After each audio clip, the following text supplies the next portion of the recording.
Oh, wow. Correct. Yeah, yeah. He's good for photographs. He's polite.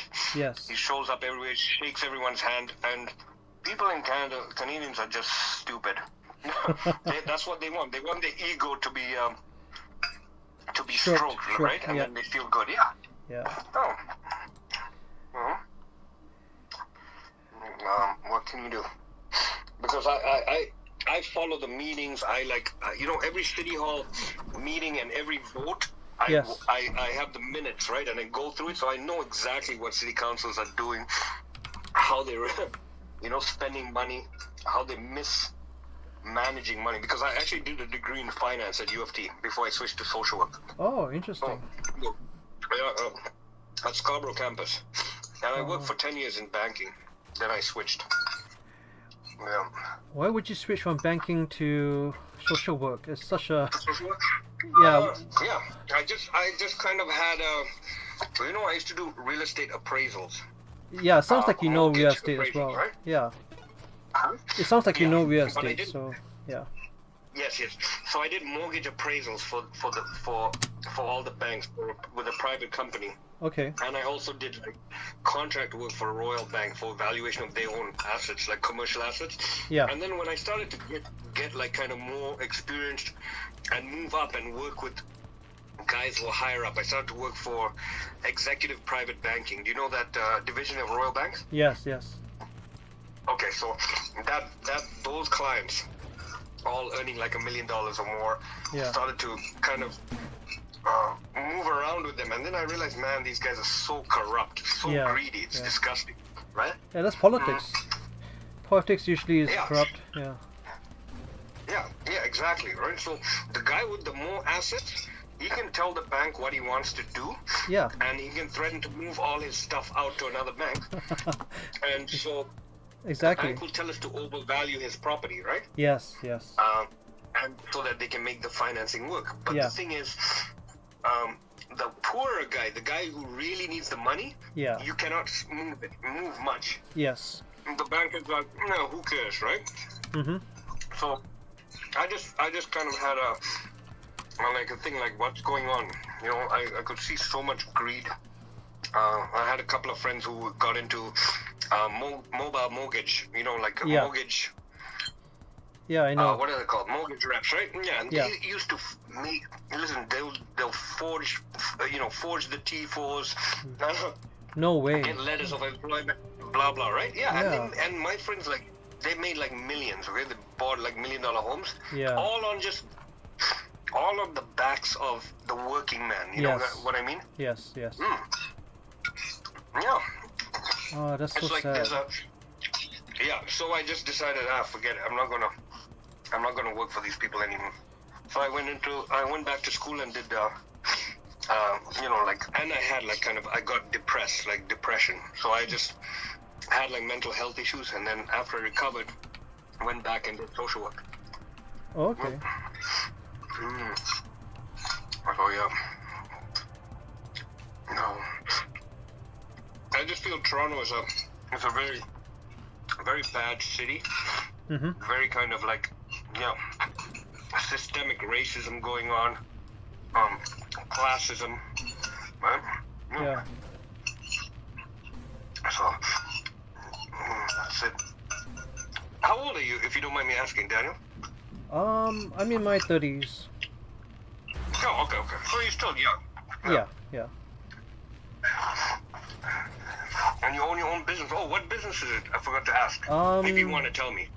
Yeah. I basically help people with marketing and online stuff, e-commerce, social media, that kind of stuff. Oh, So tech okay. related, tech and business and entrepreneurship. Yeah. Oh, okay, cool. Sorry. I just ate something spicy. I'm just going to blow my nose. That's okay. Go ahead.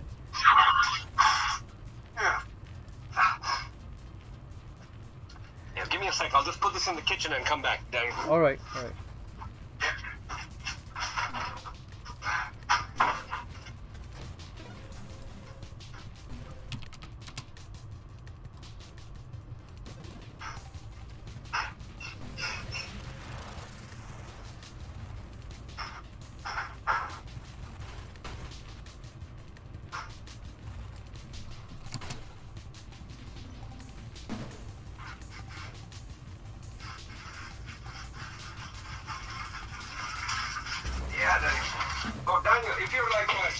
must be into your cars. You like No, cars? no, I'm not. No, I'm No? not. Big fan. Oh, you're not a car guy. No, no, no. No, you're a video game guy, eh? Yeah, I'm more into technology and computers and that kind of stuff. Like, Mm. yeah. Yeah, more of an introvert, I guess you could say. Did you go to school here or somewhere else? Here. Oh, okay. Yeah, because some guys, I grew up with a lot of Hong Kong guys, and they love their cars. Yeah. So I came here when I was 19, Mhm. and then started hanging around with a lot of guys from Hong Kong, and they're into like souping up their cars, like performance-wise. Yeah, I know that. But I'm not into it. Yeah, I'm not into it. But I No? know that crowd. Yeah. Mm. Yeah. You, You know, so you're yeah. real- Well, cars don't really appreciate in value in Canada, right? No, of course Yeah, not. so- The worst investment you can make is a car. Yeah, exactly. That's why I'm not into Right? cars. Yeah. Yeah. Oh, so you're into basically the financing and the math, and that's the challenge for you. Yeah. Wealth, that kind of thing, right? Growth. Yeah, you could say that. Got you, yeah. Yeah. Yeah. No, it's okay. If you're not a greedy person, but you like the aspect of it, like the science behind it, then all the more power for you, to you. Yeah, and you know, with what's going on right now in the world, you see so much corruption, and it's being exposed actually, I think, in the media, because the media shows one side, as you know, and then people on Reddit and other social networks, they are telling people what's actually going on, and it's all behind the Yeah. scenes. It's so corrupted. It's so But you have to actually tune into that stuff, because people like, where are you getting good information from? Now I get it from like podcasts, yes, I think, right? yeah. And grassroots stuff. No, there's actually a lot of new networks and apps out right now, and a lot of them are getting banned because of, they're exposing the corruptness, right? The darkness. So Really? I'm not, Like what kind of have you apps? heard of Parler? What's it called? Parler. It was on. It's actually, I think they closed it down because it was on AWS, like on Amazon, and then Parler, and then they closed it because basically they're trying to They exposed some stuff. they're exposing a lot of stuff, and they're trying to silence them. Like big tech is trying to close down a lot of those other things. There's also another one. Okay, so that one is closed, but there's another one called Safe Chat, FASE, What's it called? Safe Chat. SAFE chat. Yeah, Safe Chat. Okay. It is Okay. it's kind of like the new version of Facebook, which means you can connect with your friends. There's a lot of activity there, but there's no ads on it. It's just people right now. Yeah, and Okay. so most Really, I've never even heard of that. Yeah, thank you. Because I get my information, let's say, listening to podcasts. Like I've never even because so Safe Chat, for example, right? Yeah. If you, it's like Instagram. You're getting a feed yes, of that you share interests with. Like, let's say you and I support the Liberals, right? I Yes. like you, so like, Daniel's my buddy. Yeah. He's more of a kind of like a progressive thinker, right? Mhm. Automatically, we are, we're not getting all the information now. No, Because no. if you and I are streaming and whatever interests you, you're getting the information and you're passing it on to me. Yeah. Automatically, I'm not getting an accurate picture of what's out there. Right. Which is really what hurt people. That's how like people were so like in shock, Democrats, when Trump won. Yeah. Yeah. Because they were all online when the majority of Trump supporters basically don't come online. They only got onto Facebook and all these things after Trump got into power, kind of, I feel. The southern states and things like that. No. Do you think, or am I No, wrong? I think they were on Facebook, and then they believed, like they believe a lot of things that Facebook and all those things say, but they also, they vote because the family votes. So in the U.S., basically there's like the Democrat and the Republican. So if a family voted Democrat. They always vote Democrat. It's like a family thing. Yeah. So kind of like what goes on here with the liberals and Yeah, the conservatives. yeah. Right? They don't Yeah. really look at They like just- people are not really into the news. Like they just vote what the family values are. But Yes, exactly. but They vote, it's you know, changing they now. split voters on. Pardon me? But it's slowly changing now. People like the young generation, they actually getting more savvy with politics. Yes, you're right. Because I've talked to a lot of younger guys, like 18, Yeah. 19. They know so much more than I did about this stuff. 18, Yeah. when I was 18, 19. They're actually aware of things, and they can actually spot liars very Yes, quickly. yes. They can actually see through the garbage, right? So they may not be as good in person, but the fact of the matter is all the information is now online. So Yeah. they're much better at sifting through that stuff. I've noticed, yes.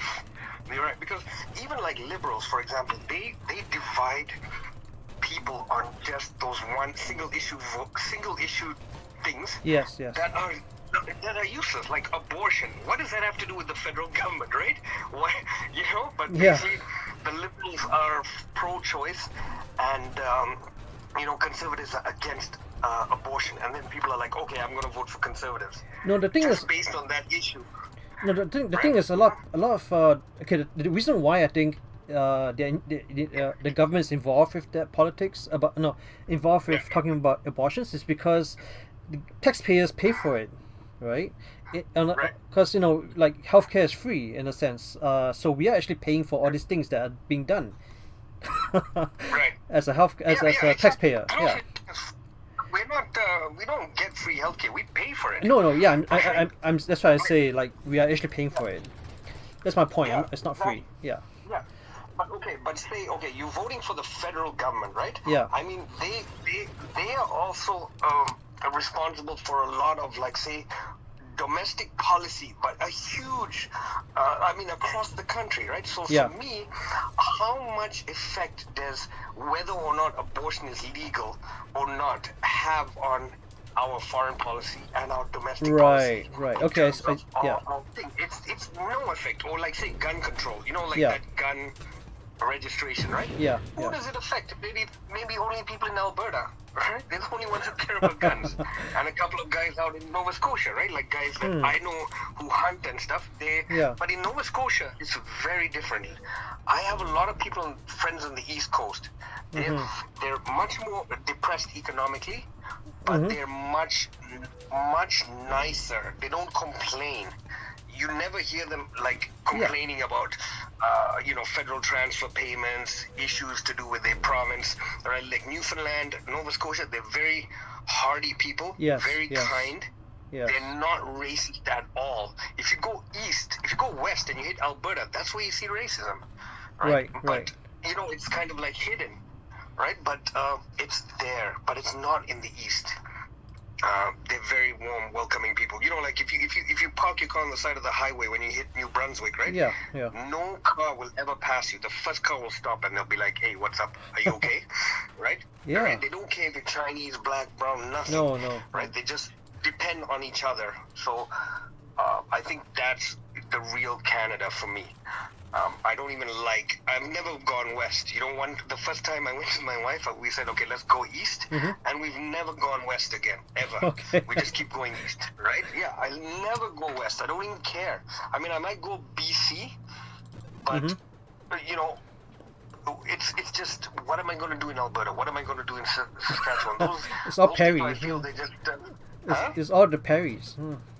It's just exactly. land, There's land. people there, but exactly. Nova Scotia, there's the Bay of Fundy. Yeah. There's really beautiful Cape Breton Island, Cabot Trail. It's like amazing kind of nature and raw and rugged, and the people are really good people. So Right. I just feel like, okay, so they don't even care about gun control. Those guys are all like hunters, but Yeah. they'll register their guns if they have to. They don't have that kind of like, in Alberta they have that kind of Second Amendment view, right? Yes. In the US, like, we need our guns, right? What do you need your guns for? Protection. Really? Yeah. Hunting. Yeah. Huh? For protection and Yeah, I mean, hunting. okay. Yeah. Yeah, but you don't need it for protection. Yeah, Canada's different. Canada's nice. Like it's different. Like in America, like they need it because, you know, back in the day, like Because this everyone it's, has the gun. it's very lawless. Like back in the day, you know, you've seen Western movies before. Westerns, Yeah. yeah, you need a sheriff, someone to help you. And people have guns because of that, but to protect themselves. Yeah, yeah. Oh, we've got a couple of listeners. Can you see at the top there it says live too? Oh yeah, yeah.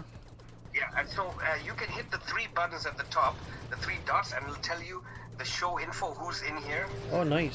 Okay. And then, yeah, so basically Quinn VH is a friend of mine that I do some shows with. He's from Ottawa. Hey Quinn, how are you? Thanks for joining us. This is like a really Daniel, and Canadian he's in thing. Toronto. Yeah. Yeah. Pardon me? This is becoming Canadian. You changed. Okay, I see you changed the topic. Okay, cool. Yeah, Yeah, it yeah, is. I changed the topic. Okay, that's cool. Yeah. And so you can even click on the user and you can follow him. You can link to his Instagram, whatever it is. If you decide, you know, like you want to, you know, develop relationships with somebody or whatever here. Yeah. So we talk about mental health issues. Okay. Quinn and I have a show that we have every Wednesday at 5 p.m. We just started it, right? Nice. Just to kind of talk about mental health issues to see if anyone's interested. And he talks about spirituality, Christianity, Oh, cool. and Yeah. kind of mental health. So we just kind of work as a team. Nice. I just followed him. Yeah. Yeah. So yeah, that's what I was saying. Like they divide people. Like you see, like a lot of immigrants vote liberal, Yeah. right? And non-immigrants vote conservative. But the fact of the matter is, the most immigrants came in during a time of conservative power. Yes. So it was basically the economy that dictated whether or not we needed workers, right? So, you know, it's all politics and it's all about money. Like, look at Mike Harris. He sold the 407, Yeah. right? Yeah. Sold all the long-term care facilities. Yeah. Right? And now he's on the board of directors for Chartwell, right? And making like 260,000. Like, come on now. Any other country will put him in jail right away. Like, that's crazy. No, I mean back in the day, there's Enron. Enron, you know, like a lot. I mean, not Enron. The other one, Nortel. Nortel was like such a big. Yes. Yeah, I mean And it it was. went into penny stock. It became a penny stock, right? Yeah. I mean, I had friends who worked there, and then they lost their job. Oh my God, yes. yeah, So you're like- old school. Yeah. Yeah, I'm Moscow. I've just been around. I mean, I wasn't into politics, but I'm like, I see things, and I have friends, right? And they are telling me what happened to them.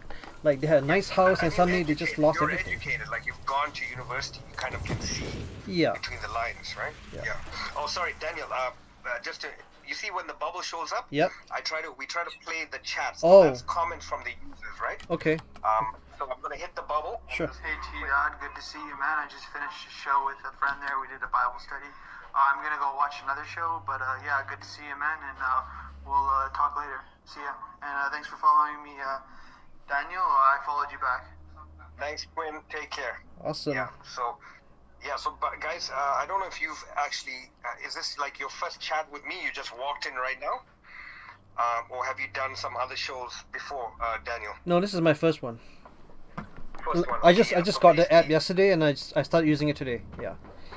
Right, so you can listen into a chat, and Yes. then you can just, when you hold down that microphone button, you can speak for like 1 minute and leave a comment that those people will respond to, or you can respond to stuff. Yeah, and if you, are you using an Android or an iPhone? Android. Android. Okay, so if the app gets stuck, it gets glitchy sometimes. Open up like, do you use Chrome? What's your browser? Chrome, Firefox, Puffin.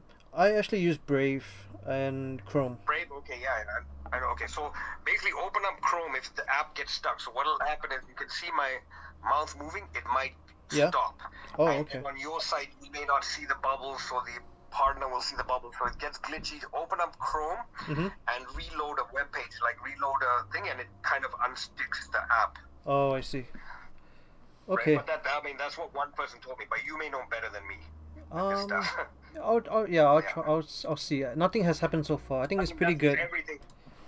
It's, Yeah, I mean, you'll notice like the bandwidth. Like there's certain people who do the podcast that have a lot of followers. Okay, and their topics to me are very boring. Just like a discussion of what the best cartoon is and stuff like that, right? yeah. But they're Okay. verified users, right? They're verified users, so basically the management has verified them. So I don't know what they do in terms of, probably they're giving the management what they want, right? Like getting lots of followers, connect Instagram, Twitter, right? Yeah. Whatever it is these guys are doing for the mining of data, or whatever. So you find that then when those guys are doing their shows, the bandwidth or whatever's allocated, other people's stuff starts to get glitchy. Oh, okay. Right, yeah. But yeah, I mean, I don't know how often you be around. For me, it's just a hobby. I don't really care, but some people treat this kind of seriously. I just don't really care. I'm just here to entertain myself. All right, I'll look into that. Yeah. But yeah, so we were talking, politics, and that's what I'm just like, so my background is Tamil, right, from Sri Lanka, but I was born in Africa, and I came here. And nice. But I went to Dublin. I was in Dublin for a year, and I went to university there before I came to U of T. When I came here, I started hanging around with a lot of Tamil guys because it's, this multiculturalism, it just basically makes you really ethnocentric. Yeah. You kind of like, in your own group, like Hong Kong Chinese will stick with Hong Kong Chinese, mainland Chinese will stick with mainland Chinese, Greeks will stick with Greeks. So everybody works together, all happy from 9 to 5, but after 5 p.m., yeah, you won't find too much mixing. Like go to Highway 7, right? It's all, at a congee restaurant or whatever, it's all Chinese. Yes. Right? And it's there's not much mixing. So what they're doing is keeping us apart but together. So everyone's like, oh, multiculturalism is so great, it's so great. It's not. Because I see that, like, even my friends, they all have become quite rich, quite wealthy, Tamil guys. Then they're going back to Sri Lanka after the war is over and kind of spending their money with the guys that bombed their own people, right? Right. And these refugee camps, and they're posting stuff on Instagram, and it's surprising to see how quickly people can forget when they're given this kind of consumerism and wealth and chasing the American dream. It's nuts that they can forget their roots really quickly, Yeah. Because it shows that, okay, so if it's multiculturalism really supposed to work, you wouldn't lose your roots, right? But you actually do. Because what you do is you put your roots here and you forget the roots back home. Because you're allowed to, so say if you're Taoist or say if you're Buddhist and from Hong Kong and you follow a certain church, you can set up that church here. So now your roots, your connection back to Hong Kong is gone. Right. Right? So in a way, you've lost your identity while thinking you're keeping it. Right? Yeah. And it's kind of like, it's weird, the system in Canada. It's all very systemic and very, very well planned, very well hidden, I feel. But isn't that the case also in the States? Because the States is a melting pot. Like, Canada isn't that bad, I think, compared to the States. But I would disagree. You see, the States, okay, let's say, do you remember, you were here when the Tamil Tigers were losing, right? The last kind of, remember when the Tamil people went onto the Gardner and they were protesting? Yeah. Okay. You didn't see a single other, visible group of people with them supporting them. It was just the Tamils. It wasn't even Indian Tamils didn't come to support them. No white. But if you look in the States, even at the BLM protests and stuff like that, there were huge amounts of non-black people alongside them. Yes. Right? Yes. So it's like basically I'm American Chinese, or I'm American Hong Kong Chinese, or I'm American Cambodian. So you're American first. Yeah. So an issue you have in America is, it unites people much better than it does here. I've seen it many times here where issues have started and nobody supports another group. You get what I mean? They'll do all the talking, but when it comes down to, okay, are we going to go and march on Parliament Hill? Are we going to go and march and protest in front of city? No one alongside you. Like if Hong Kong Chinese protesting about, let's say, how mainland China is going to take over or whatever, right? Yes. And mess up, whatever's going on there, their freedom. You'll only see Hong Kong Chinese downtown. You won't see anyone else. That's right? true. Yeah. Maybe yeah, you might see a guy, but he'll be married to a Chinese person, or he'll be, best friends, right? Yes, That's the only yes. reason he's coming. But Yes. right? Yeah. But so, I'll be like, oh, yes, well, the Tamil community supports the Hong Kong Chinese, right? Or supports, like, okay, so the triad is moving in on actors or stuff. Like, Jackie Chan Yeah. used to protest about, Yeah. right, the triad and stuff. So, I'll be like, yes, the Sri Lankan community supports you. But when you go downtown, no Sri Lankan guy is going to come with you, right? Mm. You see, so I think it's done really well. And the residential schooling system. Are you aware of that? Have you followed that much the history of it? No. Okay, yeah. So the native people that were here. Yes. Yes. Basically, they set up what's known as the residential schooling system with the Canadian government along with the Catholic Church. Basically, set up these things and went to these native reserves where they had basically pushed all the natives into those isolated communities, and they took their children from them when the children were like 3 months old. Really? Not even, right? So Wow. removed the children from them and raised them in residential schooling system, pretending like they're educating them in Catholicism and teaching them. But basically, those schools were just basically full of pedophiles and Catholic guys that were basically transferred from other places because of like sexual sexual assaults on people. They moved them to those residential schools and they basically preyed on those children until they were like 18, 19, right? And then went on from like the 40s till about, the last one was closed in 1999. The thing is, South Africa, right? They Yes. set up the apartheid system. Yes. So based on the residential schooling system. So in 1960, South African Dutch people came to Canada and basically followed around and took notes from the government and the Catholic system about the residential schooling system and set up apartheid in South Africa. It's based on the residential schooling system in Canada. Very few people know about that, right? So, hold on, I'll hit this button. Okay. Yeah. Soren, what's up, my brother? How you doing, bro? I miss you. Much love from America. Hey, Tyler Mack, how are you? This is Daniel. Tyler's a guy who he's into Christianity. I don't know what it is, Daniel. I'm like a I'm like a theist, right? But somehow all the Christian guys, I get along with them because I don't know. The logic for some of these guys is very, very, good, and they've got good hearts. You know what I mean? Like when I like, the thing is, a lot of atheists will come in and talk about Christians and say, hey, you guys did this, you started so many wars. To me, those are not Christians. They're using the Bible and the Word of God basically for their own purpose, right? So I won't consider them, even the Catholics that ran the residential schooling system, they're not true Catholics. I know Catholics that are good people. Yes. And then those are people I consider Catholics. But what people will do to attack religion is they'll lump all the people who are not Christians but were using Christianity Yes. as a tool and say messed up or prove that the Bible is good.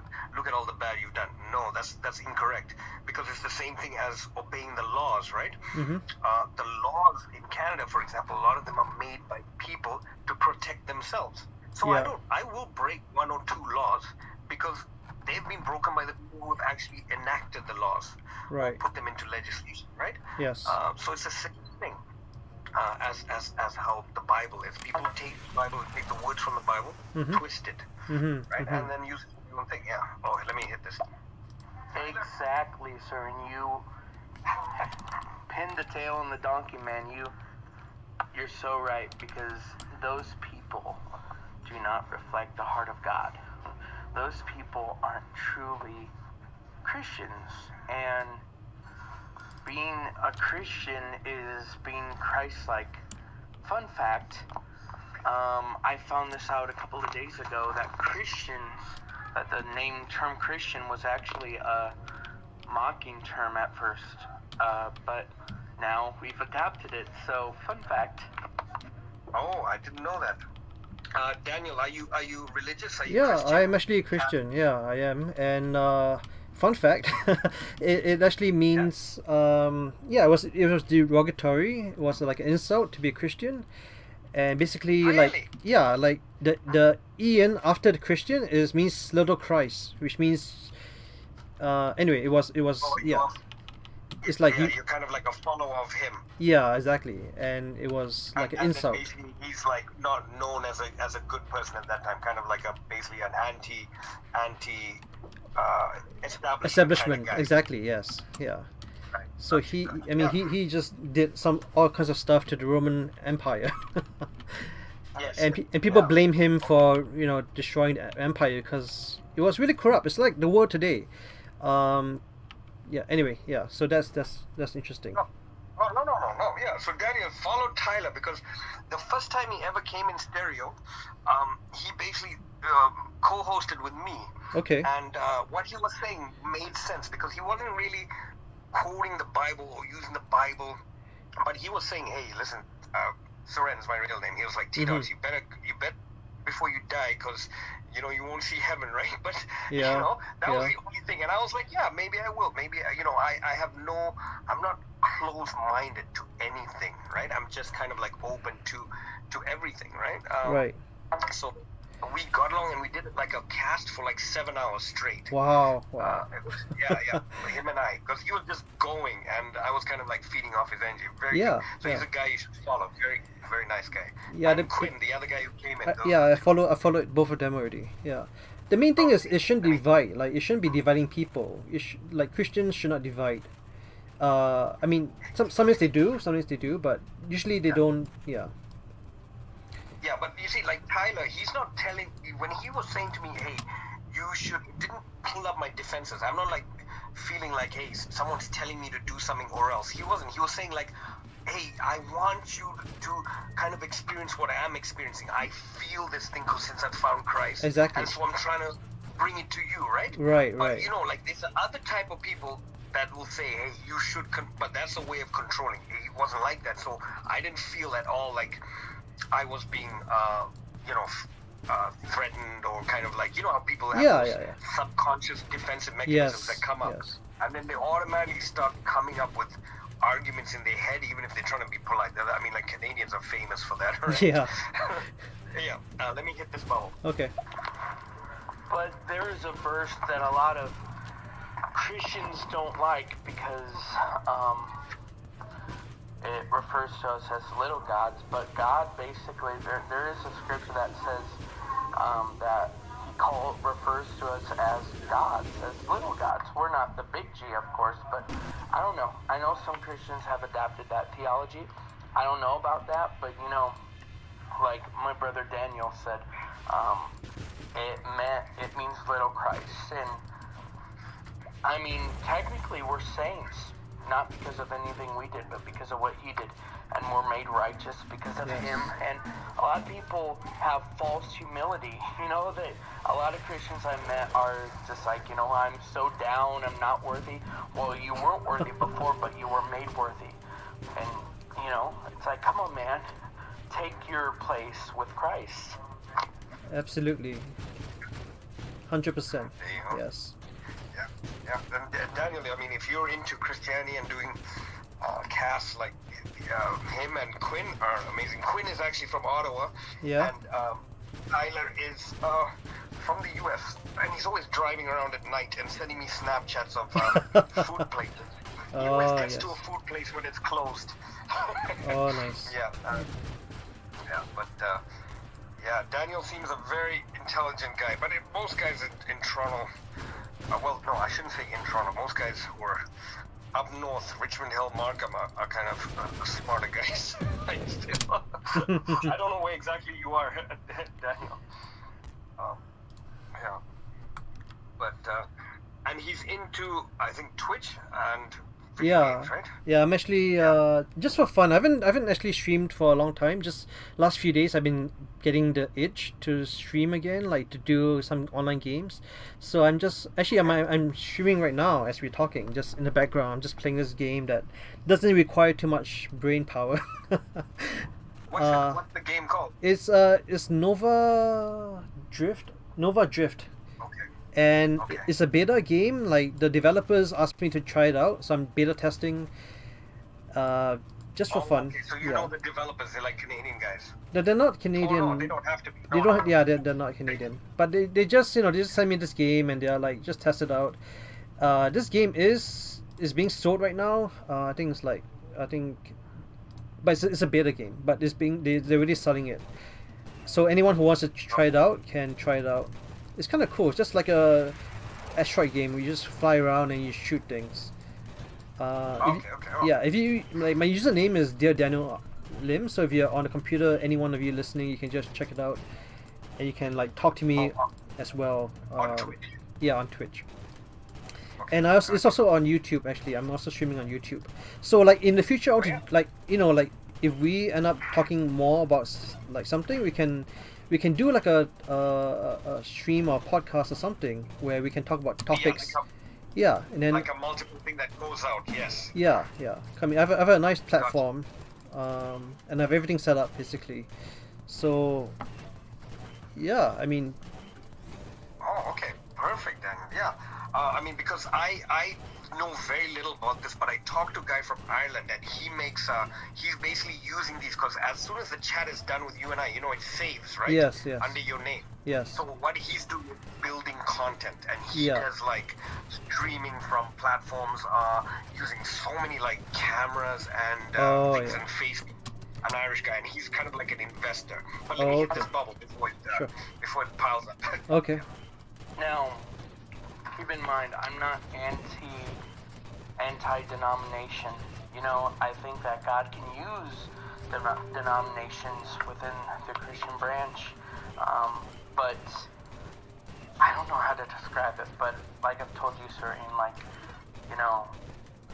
I'm not. I have a lot of Catholic friends, and I've known people in probably almost every denomination within the Christian branch that had a relationship with Christ that was genuine. But a lot of people I feel like a lot of Christians are going to end up in hell. The truth is, unless they repent, because they are not really, they don't really have a relationship. I believe, are false converts. It's all about tradition for them. And yeah, so. Ooh, wow, And, that's yeah, Dan, you want to hit that button? I'll just give you some practice there. You can hit them. sure. Just before I do that, yeah, I mean, like Oh, this, yeah. I'll just respond to that. Basically, there are a lot of people who say that they believe in God or believe in Jesus, but they don't actually do that, and that's what he's talking about. Denominations, a lot of traditions, a lot of things that are made by man-made things, not from the Bible. So, yeah, I just wanted to respond to that. Thank you for saying that. I really like that a lot. Let me listen to this bubble. And by the way, I don't know why I'm saying this, but fun fact, it's almost my birthday. My birthday is February 13th. Not to say, Just before Valentine's Day. Celebrate me, no. But, yeah, fun fact, someone told me that, well, my mom told me the other day, she asked me, what do you want for your birthday? I'm like, I don't know. And and she's like, it's next Saturday. You should know what you want for your birthday. I'm like, oh wait, it's that close? Wow. But anywho, yeah. Interesting. Happy birthday, Awesome. man. Yeah. Well, when is February 13th? It's still a week. Saturday, right? We'll be chatting with you. Yeah. Yeah. Next Saturday, in 7 days. Oh. Yeah, Oh, he should do like a special stream, like a birthday stream for like, yeah, There you go. Yeah. that's a good idea. Yeah, that's you, because then I have no. Basically, I work in safe injection sites. Yeah. And work with community health centers, so I'm not even allowed to have social media. So what I've done is basically if my boss finds out I have Instagram, she'll lose it but I don't put any of my pictures or anything there. I just made it so that people who want to chat with me can link with me. But I've always wanted to put out a podcast about mental health, about addiction, and especially about seeking mental health help in social work field, because a lot of community health centers, a lot of social workers, they're not No. good people. Yes. They're in it to put people down. They're in it because Really? they're overly religious, let's say. They're Oh. also not professional at all. Some of them are not. It's kind of like, it's an industry where a lot of people got in as frontline workers, Yes. and it wasn't policed. And now they've made it to management levels because they got in the 80s, right? Right. Those guys have no idea about confidentiality, no idea about best practices, methods. They have no idea about what they're actually That's talking about. That's right? so And shocking. They basically, oh yes, listen. Daniel, if I tell you, I worked, firstly in non-profits as an outreach worker and homeless drop-ins. Then I worked in shelters, and I moved up and up. I ran programs, and I became like a coordinator, and then I operated a methadone clinic, things like that, right? So as I got up and up, I realized non-profits are even worse in terms of corruption than a bank. Because they're getting money from the government, right? And they Yeah. basically, so much BS goes on there. Yeah. And I couldn't take it, so I actually just left, went to another place, because I had issues with the management. I'm like, what are you guys doing? Moving money around. You think I'm dumb? Because Yeah. I have a finance background, right? So I can see Yeah. all of this, follow the money. You want to find out what's going on, follow the money. So Exactly. I'll apply for a grant, get this much money. I know how much I'm paying. I know how much rent I'm paying for my office space. I know how much the case workers I'm hiring are. And then where's the rest of the money going, right? I'm like, Yeah. oh, it's getting transferred to another thing. So you're using money that's for the homeless, Yeah. but you don't really care about the homeless, right? Because I could have spent it on certain things. So a lot of bad stuff going on. But when you go and get help through social worker, they put your records and all your interactions into a database. Yeah. Who's accessing this database? Oh. Where's your information going, right? Are you really in charge of your confidentiality? Are you, every step of the way, are you also in a collaborative kind of agreement with that person? Or is the person just telling you stuff that and then because you have no education, you're just going with them, but they're just basically sending you one way so they can get more funding. Or this or that, right? Yeah. You see, so it's very, very tricky to navigate that system. And that's what I'm trying to educate people about, how to spot just from the intake form at a community health center that this is a good center and this is a bad center. Just from the first form you actually see that they make you sign, right? Yeah. You can tell where this center is going to go. So that's what I'm trying to educate people. So it would be great to have like guys who can put it out for me. Yeah. Or Yeah. help me, Definitely. Yeah. But aren't there laws against like breach of confidentiality? Yeah, but listen, when you're a homeless guy, you're an addict. Oh yeah, that's true. Yeah. How do you know? You can't fight the Right? system. Yeah. Exactly. You're just ignorant to everything. But listen, if you tell a doctor that you have a cocaine use problem, right? Yeah. If he puts it into a certain thing and his funding is from somewhere, the Ministry of Transportation will just pull your license. Right? Yeah, And yeah. you lose your license for 15 years. Meanwhile, you may have a very slight problem, may have gotten over it in like 6 months, right? But Right. now, Right. 14 years of your life is spent you taking the bus. Right? Wow. Yeah. Because the doctor has put it into the system, and now the Ministry of Transportation has flagged you as a Risk. as a Yeah. person who's Yeah. cocaine, right? So Yeah. let me hit this. Okay. Now, I love this topic too, Serene. I'm not very knowledgeable in it, but I truly believe that mental health, addiction, all of that, seeking help, that there's two sides of the spectrum when it comes to the church body. There's some members of the church body who think, well, all of those people, if you have a mental health issue or something, don't go to therapy, don't do any of that. If you have an addiction, don't go to therapy. God will heal it supernaturally. He does that. I've known people who he's done that too, but then the other side says, well, go to therapy and all that. God can't heal you supernaturally, or he doesn't do it often.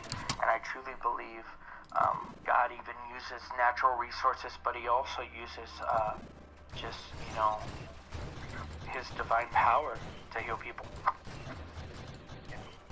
yeah, we'll hit the next one and then kind of I Okay. think it'll consolidate. Okay.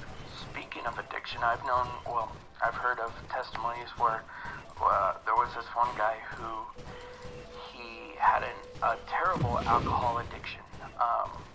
He'd go to the bar every day, get himself plastered, almost just till he's knocked out, drunk, and it was just unhealthy, right? I mean, everyone can agree that alcoholism is terrible.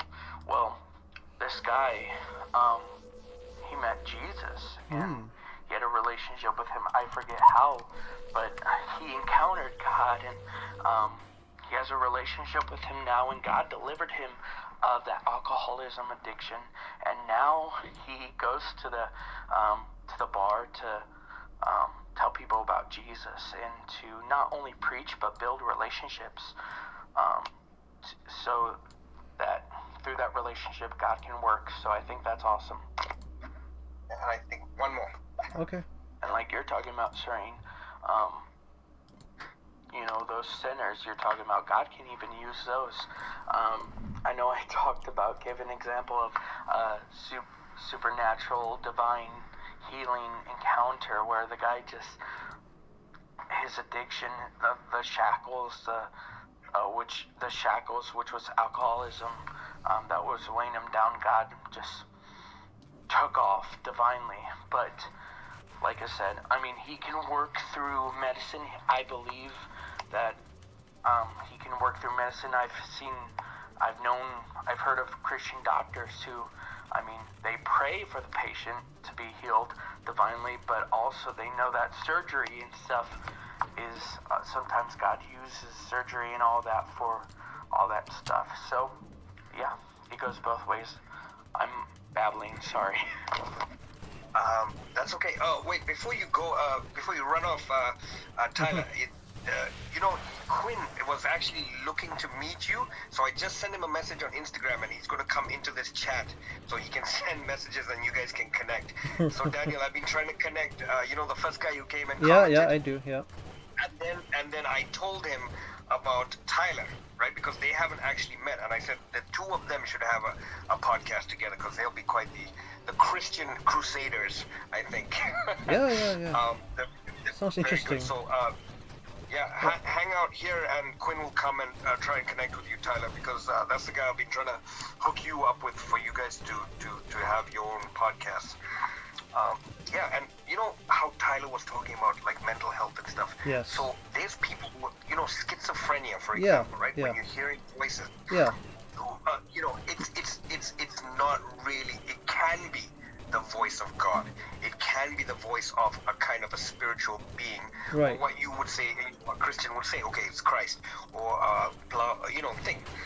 So people have been misdiagnosed, stuck on very, very high antipsychotics and things like that, when basically they're having like a spiritual awakening in the form of that. Kind of like it comes at a very, like a break in your psyche, right? You know what I mean? Yep.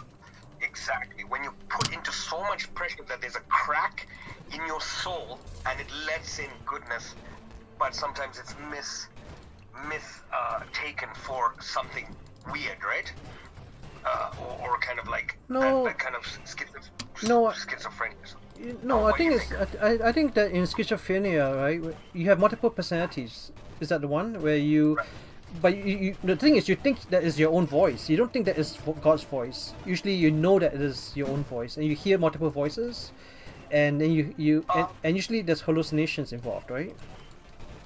Yes, but it depends on the type of schizophrenia. Oh, You see, okay. It depends on which, yeah. So I know certain people have had, kind of like things that basically have been not bad, but Okay. it's just, okay, so, for example, there's a, okay, just a second, I think Quinn is here. All right.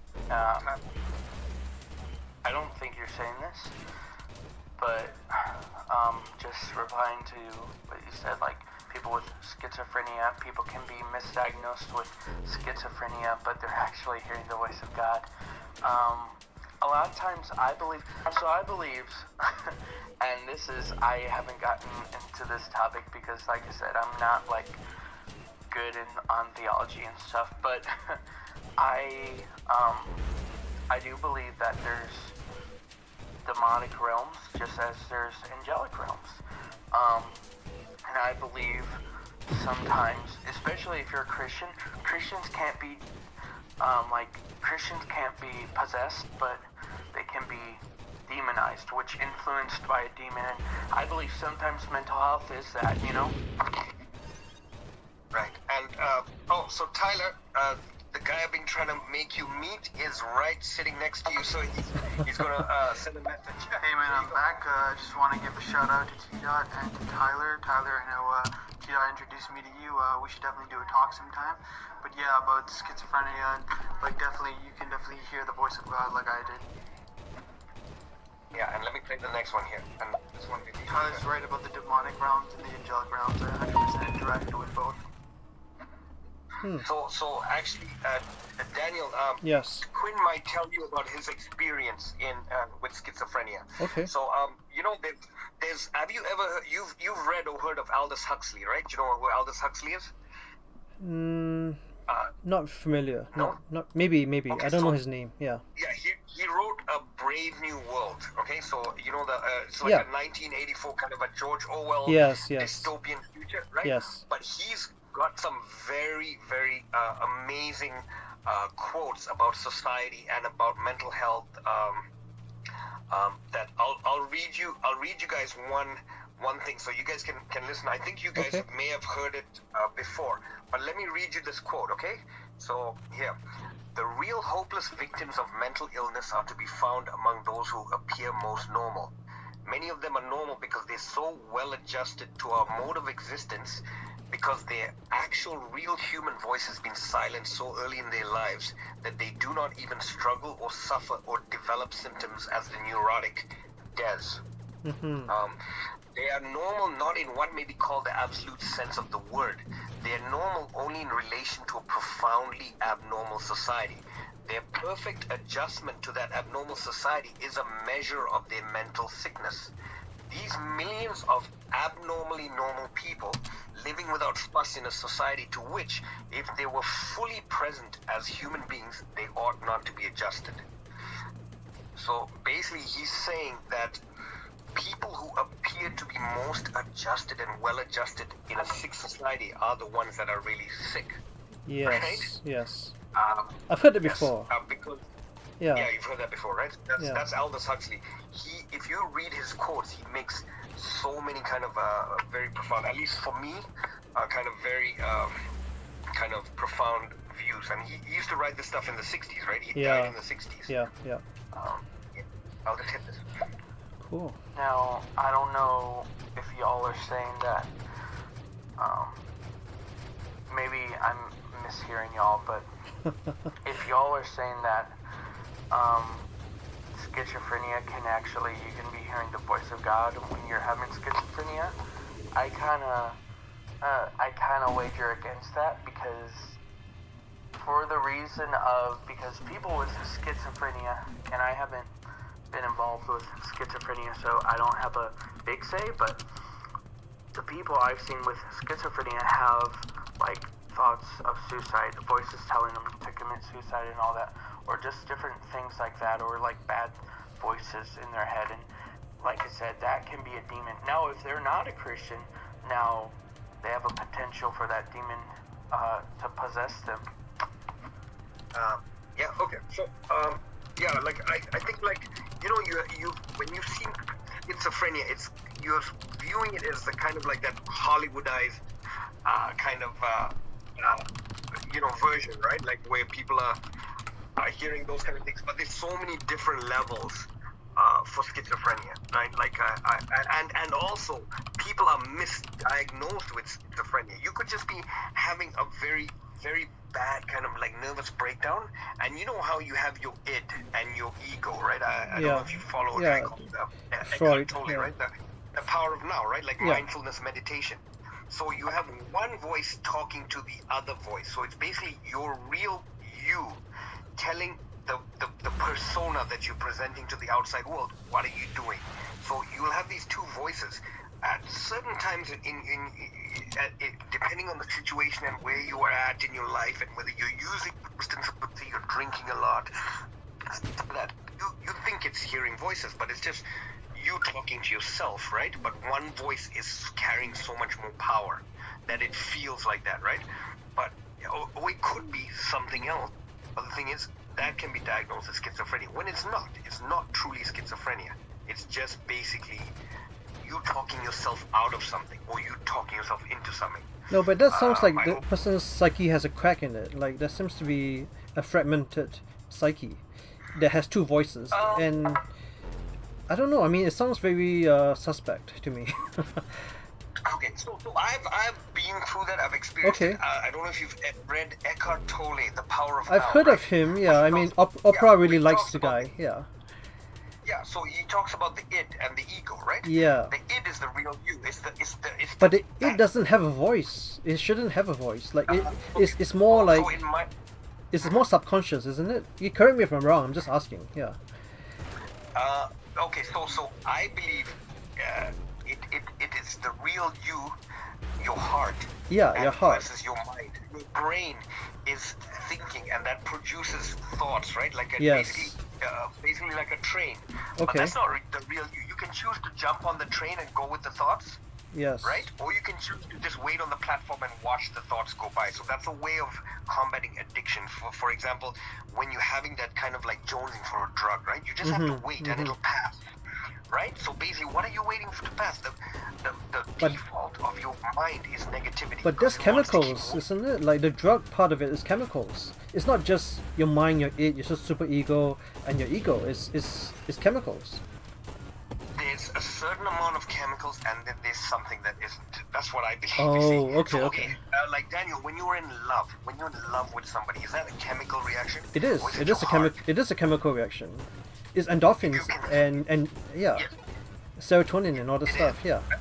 Okay, but so what about the pining? What about the pining, the missing? There's no chemical reaction for that. No, When you miss, you get or addicted. feel No, I feel part that of you is missing. I think you get addicted to people. You get addicted to love and the notions of love and all that stuff. It is chemical to me anyway. I break it down to chemicals.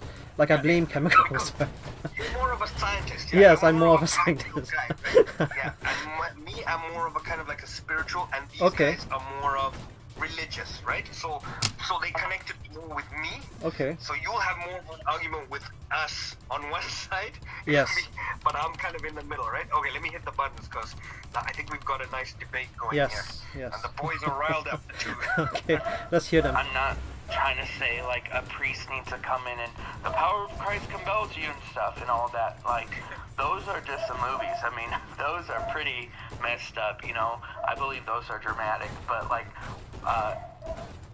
Christians really need deliverance, and deliverance is basically just casting that demon out, and that can I've heard of people going to get deliverance from demons that they've been influenced by, that they've carried into their Christian walk, that they need to get deliverance of, that they didn't know they have.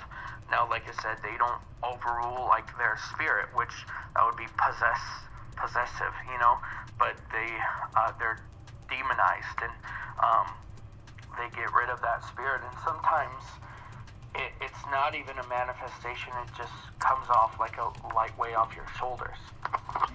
Got you. Before I play the next one, Tyler, I don't know if you guys are communicating properly, but I have Quinn on my Instagram, I have you on Snapchat, I have your phone number. Do you want me to pass it on, or how do you guys want me to connect you guys?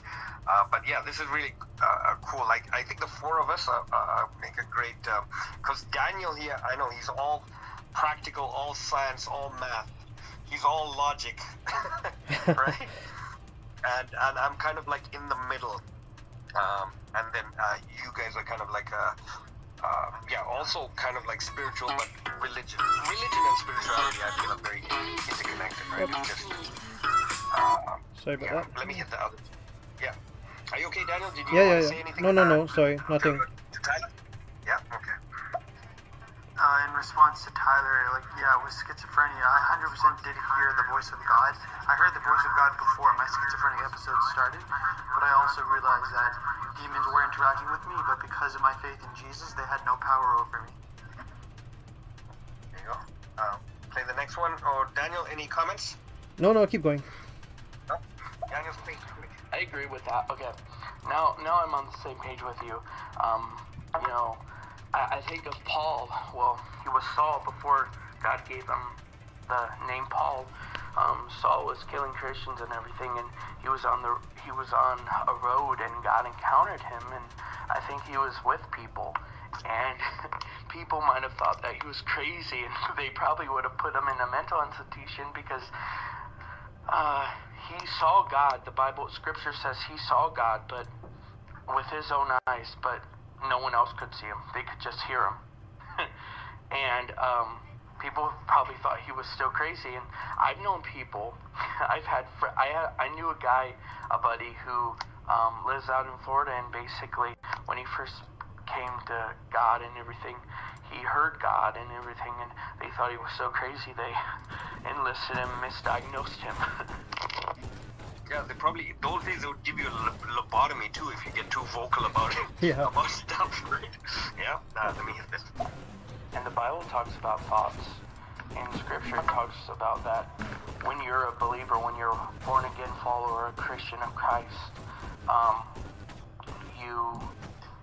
you have to take every thought captive. So what that means is, what that might look like is like saying no, taking that thought captive, giving it to God, and saying, you know, I'm gonna choose. That's not my thought. This is you. You know, just giving it to God. And not all thoughts are from the enemy. I'm not trying to say that.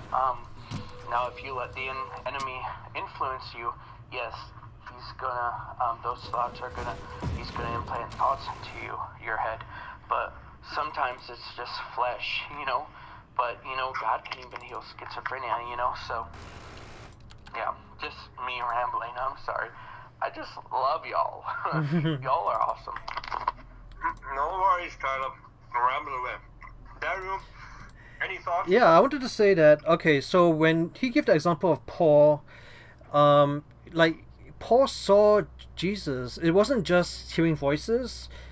He heard a voice, but it was a physical manifestation of the resurrected Jesus, who, you know, that Paul heard and saw something, but no one else could see that, and people could think that he has that schizophrenia, but he wasn't having multiple personalities. It was an external entity talking to him. So, Okay. Yeah. so you need to be. I think you need to be careful when you have multiple voices in you, and also I think previously Tyler said that people might have negative suicidal thoughts, and usually people with schizophrenia are more or less depressed or have suicidal thoughts. That's what I'm to say. Yeah. So in terms of so Ty, he hasn't read like the scripture, I guess, as well as you or Quinn. He kind of like goes on kind of feelings and then Tangents, yeah. No problem. Yeah. So Tyler's got more of a, I don't know what to say, kind of like he had a spiritual kind of awakening in a sense, Okay. a religious thing, but he's not like a Bible, you know, like how certain people study the scriptures and quote, right? Yes. He's not like that, so he'll always be like, oh, okay, let me go to that, and then he kind of does it. So yeah, just want to. Okay. Yeah. about that, Yeah. Okay. I got it. All right. No worries. Yeah. And honestly, like, I love that because, Daniel, you're a Christian still, but you may be specialize in being more practical and logic and stuff. And you know what? That's cool, you know. Now, being a Christian, some of it isn't logic, you know, but at the same time it is, if that makes sense. But, no, Yep. I agree with you, Serene. We should, I don't know if, like, if Daniel and Quinn, if y'all have Snapchats, but we can actually create a group on there or something, because I think we should do a call or something and just chat there about different things. Tyler, Good idea. The only reason I got Snapchat was because of that girl in Scotland. So I met a girl from Scotland on here. Really? And Wow. yeah, Okay. so her and I hit it off. She's so lovely. And you can go into one of my old chats, and her name is Angela78. And so basically, I thought Snapchat was only for 16-year-old girls till I met Tyler. Tyler, man, what do you do with Snapchat? But so yeah, I'm very new to all this stuff. I don't know if Quinn has Snapchat. We'll wait for him to send us a reply, or if Daniel, wants to Yeah, I have Snapchat, but I it's personal. I don't usually use it. I don't usually use it that much actually. Only for like close friends and family. So Yeah. you know what? Connect me on you can- Instagram. Connect me on Instagram and message me, and I'll add you. So just DM me on Instagram. Yeah, both of you. Just And you have your Instagram set up with your account right now. yeah, I Like, just hit did. your I just face, did right? that. Yeah. So it's basically my username. My username is the same username for Instagram and for Facebook and LinkedIn and everything else. Yeah. Tyler, you're gonna have to get Instagram. Tyler doesn't have Instagram. I think. Now let me hit these. When I first saw God and felt Jesus' presence, I was actually with someone, and they felt it as well. So I know it wasn't just me. Yeah, I'm not saying that Paul didn't see Jesus, but the guys with him, I think there were 2 or 3 guys with him, they couldn't see Jesus. They just heard his voice. That's what it means. Can you hear me eating in the background? Yeah, I can. Daniel? Yeah, it's fine. Yeah, so yeah, the one thing with this app, I found like the background sounds, it picks up like very well. Yeah. So that's why I kind of mute I'll mute Yeah. the mic, yeah, just to prevent that, because I don't have like a headset. I think you probably have one, so it's much better for you. No, I don't have it. But my phone, yeah, it has noise cancelling, so it cancels some noises in the background. I think that's why it Oh, okay. happens. And also I don't have the sound on for my game, so I'm just playing without sound. And, Yeah. Yeah, in terms of Paul, my experience, like I'm Tamil background, but I went to a Catholic school in Zimbabwe, like a boys-only boarding Catholic school. Ooh. And throughout my life, I've never met a bad Paul in my life. Every guy I've ever met who's had the first name Paul Yeah. has always been someone who's actually been special to me. You know what I mean? Like helped me out during a bad time or being a very good friend. So I don't know what it is about that Christian name, but the Pauls in my life have always been really, really good people. So yeah. Yeah, you're very That was just blessed. You're very blessed to have that. Yeah, a fun fact, as Tyler would say. And Tyler always goes, anywho. He's such a country boy. Yeah. So cute. Tyler. All right, here we go. Just wanted to say this girl wants me to talk to her on stereo, so I'm gonna go do that. But Tyler, we're definitely gonna arrange to talk sometime. I asked T-Dot, I'll give T-Dot my Snapchat, and then we can connect on Snapchat and then plan a time to do a talk. All right, Quinn, no problem. Quinn's socializing with the girls. He's not as... Okay. I'm kidding. Have fun, Quinn. Thank you. And here's Tyler. Oh, I'm reading. Actually, I'm trying to do the Bible in a year. I'm kind of late, but I got a work study book in Old and New Testament, so I'm doing it, and it asks me questions, practical questions and stuff. So yeah, I'm just really bad at explaining things. So Daniel, please, I'm on the same page as you. I'm not trying to say that, and I'm not trying to say schizophrenia is them hearing from God at all. What I'm trying to say is, I think that most of those, if you have depression or anything, usually it's influenced by the enemy. Now, I don't blame everything on demons. It can also be my flesh. Like if I have an addiction, for instance, like alcoholism, and I say, oh, that's demonic. I'm not saying there's a demon in every bushel, but yeah, it's sometimes our own lack. Yeah, no worries, Tyler, man. I don't think Daniel sees... Yeah, Daniel's very practical, but then once he's not one of those kind of judgmental... No, I'm not. Yeah. Okay. Okay. Fun fact. So Daniel actually is from the Bible, and the name Daniel means God is my judge. Fun fact. Oh, okay. Yeah. No, So I'm not very judgmental. cool. God is my judge. I'm not judgmental at all. No. Well, yeah, I didn't mean it that way. No, I get it. I'm you're just. not, Yeah. Fun you're fact. just not one of the Yeah. dummies out here. But Daniel, when did you when did you go to church and start following, like reading the Bible? And did you go to like Sunday school and Yeah. what was your history? Yeah, I came to believe in Jesus as my Lord and Savior when I was 17 actually. So so it's from that point. when you were young. Yeah, so I wasn't born a Christian.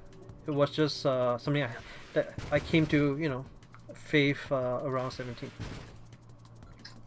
And who led you that way, or you just kind of had to, you just felt like you're missing something and you kind of like explored things? So yeah, like no.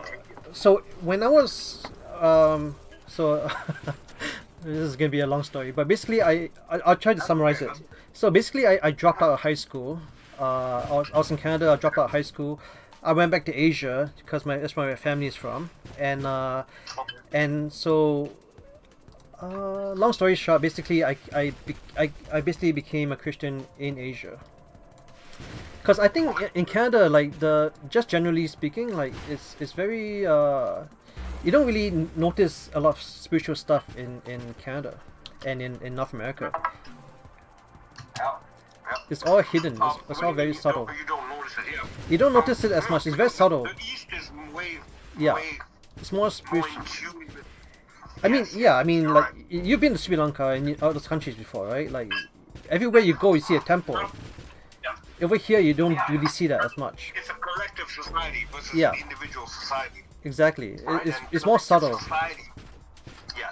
It does make a big difference because you can see Tamil people here. Like I live with my parents. I'm an only child. My dad's 90 something. Okay. My mom is like whatever, right? Like Yeah. so we stay with our people, kind Yeah. of like so we have that kind of like Community. yeah, Yeah. and generational kind of knowledge Yes. passed down. Yes. Kind of like and that kind of like it's just a feeling of like you're not alone, right? Right. Um, Right. And so that kind of can make it very easy for those kind of things to come into your life that can turn you in a bad way, or, like a crack in the system, right? That's Yes. exactly how you felt when you were 17, I guess. You felt lost and kind of something happened, right? So you had to go back to find yourself, I guess. No, Or no? I think all teenagers are lost. They're looking for themselves, their identity, right? So in a sense, yeah, you're right. I was, in a sense, lost, and so spiritually lost, physically not so lost, but yeah, looking for yourself, Yeah, identity. you weren't starving or you didn't hit rock bottom, but No, you were no. kind of like there's a hole inside you that you needed. Yeah, That felt hollow. Yes, exactly. I think everyone goes through that. Everyone goes through that at some point. Yeah, but listen, the problem is people fill it with the wrong things. Yes. Like people fill it with consumerism. Yeah. So that's why I have broken away from my friends, like Tamil guys. If I tell you my story, it was like we were kind of like very, very close, lived together like brothers, kind of. And then I changed, kind of, and went into social work, and they continued the path that I was on.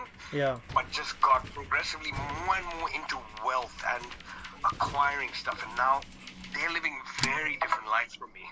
Yes. So, completely changed.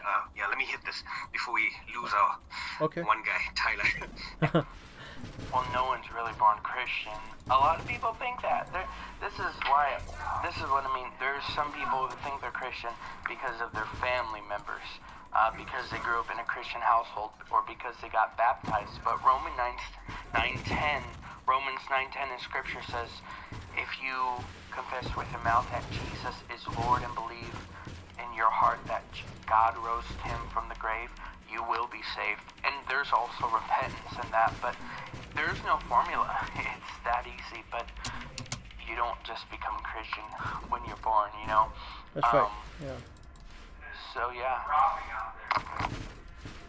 Yeah, and that can lead to a lot of problems too, because kind of like loyalty to your family and things like that. But then you're pulled away because you you see the problems in your family because they're not really following the Christian or the Bible, right? But they're Christians. So then, you know, like, you know, you have to kind of like get out and then come back in a way. Does that make sense? What I'm saying? Daniel? Yeah, it made sense to me. Yeah. Because... But again, like I say, back to the teenage example, like everyone is looking for their identity. So you want to disengage and have your own identity separate from your family. I think, and there's also the rebellious stage, right? The rebellious phase everyone kind of goes through. Yeah. So, yeah. Yeah, exactly. Like when I went to boarding school, it was a Catholic boys only boarding school. It was called St. George's College in Zimbabwe. So it's running on the Cambridge O levels and Cambridge A level system, right? Because it's a British colony, right? Like, I'm familiar with that. Yeah. From Hong Kong. Yeah. So I did my A levels and there, but basically, me.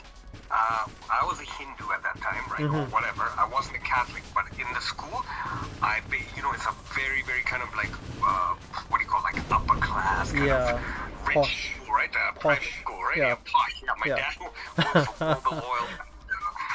Yes. So it was me, a Jehovah's Witness, and a guy who was, so he was the Chinese ambassador to Zimbabwe, his son, so he was Buddhist.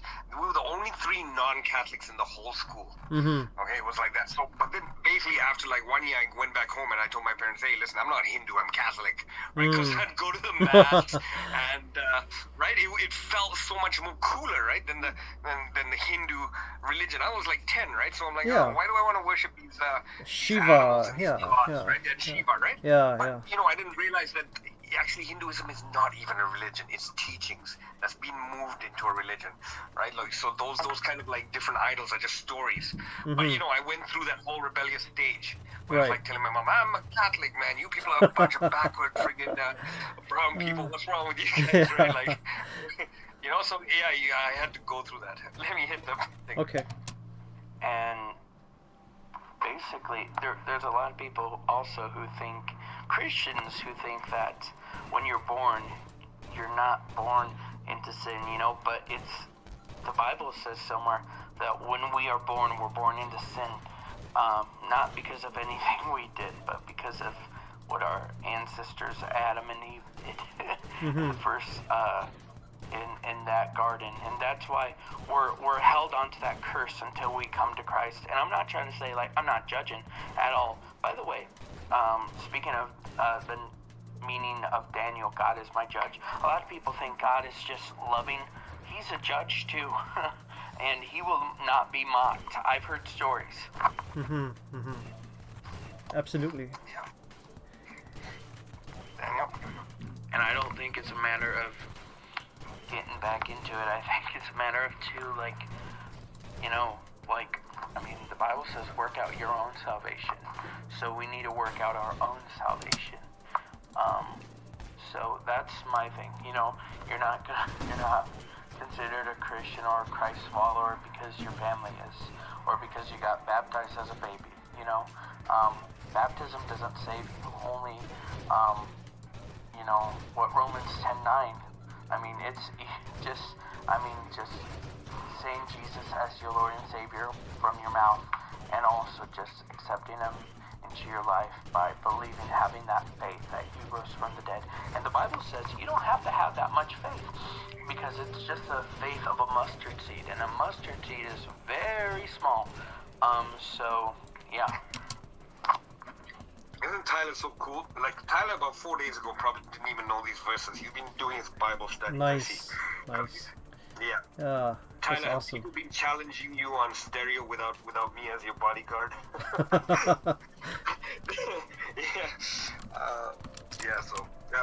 That's amazing. Isn't it funny, like, Daniel, we started off a chat. I can't even remember what we started talking about, but now we changed into thing, and that's what I like about stereo. It's actually given me a true kind of like actually making friends with people in the US when I had these kind of all these beliefs about Americans that are completely untrue. You know, like a guy I'm talking to now on the regular, like I talk to on the phone. Yeah. He's like a guy from Tennessee, like a real country, like I guess you would call him a redneck, right? Yeah.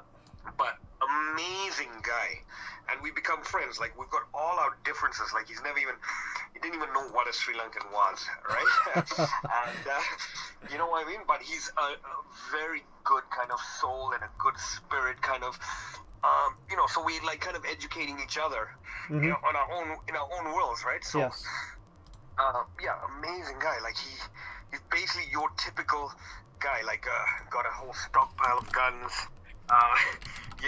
Yeah. Yeah. into the rebel flag, that kind of like that flag that they have in the South that Yep. stands for kind of racist stuff. But his explanation and his view of things is completely like, it's just like he's ignorant in the sense that he hasn't come across something, but he's not a racist, he's not a bigot, he's not a person who has those things, he's just like willing to learn, right? Yes. Yes. So, and I had this kind of view of him. We started talking, and we were both defensive of each other, and now we're like best buddies. It's crazy. Mm-hmm. Yeah. I'm Yeah. gonna hit this. And Okay. even Tyler, like, he's American. You can tell differences between Americans and Canadians, but Yes. then at the same time, they're looking for the same thing we are. Like, just looking for a little bit of Right. peace on this planet, right? A little place, like where they can just rest and just be relaxed. I think people are always on the run, and they just need to be home, and like their soul needs to be at home too and rested. Yes. A lot of people are not doing that. Yeah. Hold on one second.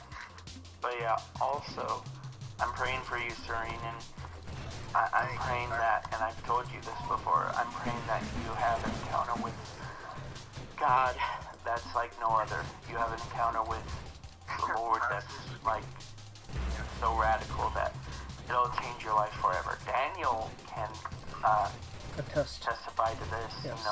when you have that encounter with the Lord, and sometimes it's not supernatural, sometimes he brings a person into your life and you just feel his presence. And when you have that encounter with the one true God, he's the one living king. I'm sorry, I'll say with boldness, and this is not me being mean, this is the truth. All of those religions, Muhammad might have been a real king, but he didn't rise from the dead. He's not everlasting. He's not immortal. There's only one immortal God. With that's King Jesus. Amen. Amen. Yeah. No worries. Amen. Thank you, Tyler. Yeah, Muhammad wasn't a king. Muhammad wasn't a king. He was just this guy, and yeah. Anyway, he wasn't a king. I don't want to get into that. I don't want to get into that because yeah. Daniel's like looking around the room.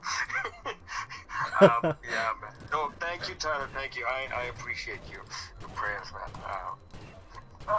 Like with me, I don't even know where I'm going in terms of like how I'll be on this planet. I just go with the flow, right?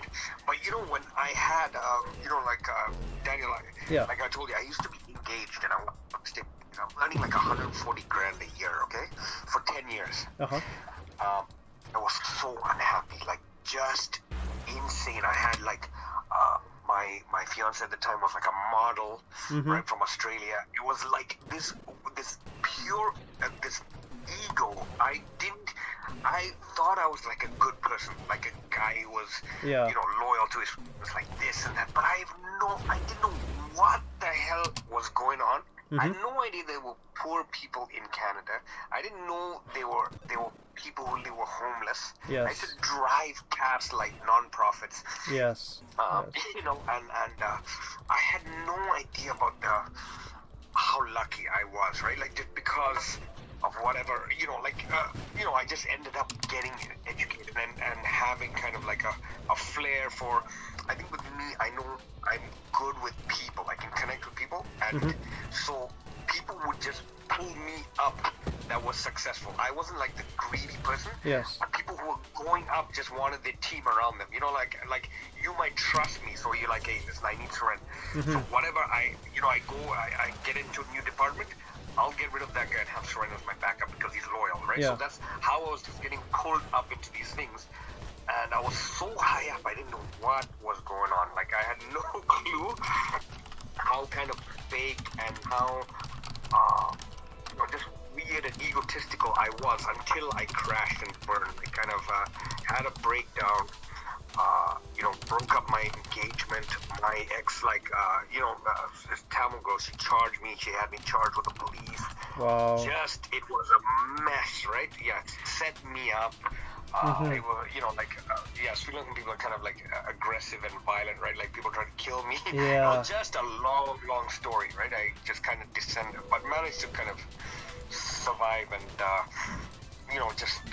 that's why I kind of like at that breaking point. It was just like I shed that thing, and now I feel I can connect with people, not on that kind of egotistical, and I can spot like ego people who are Yes. driven by ego very quickly, and I just move away from them.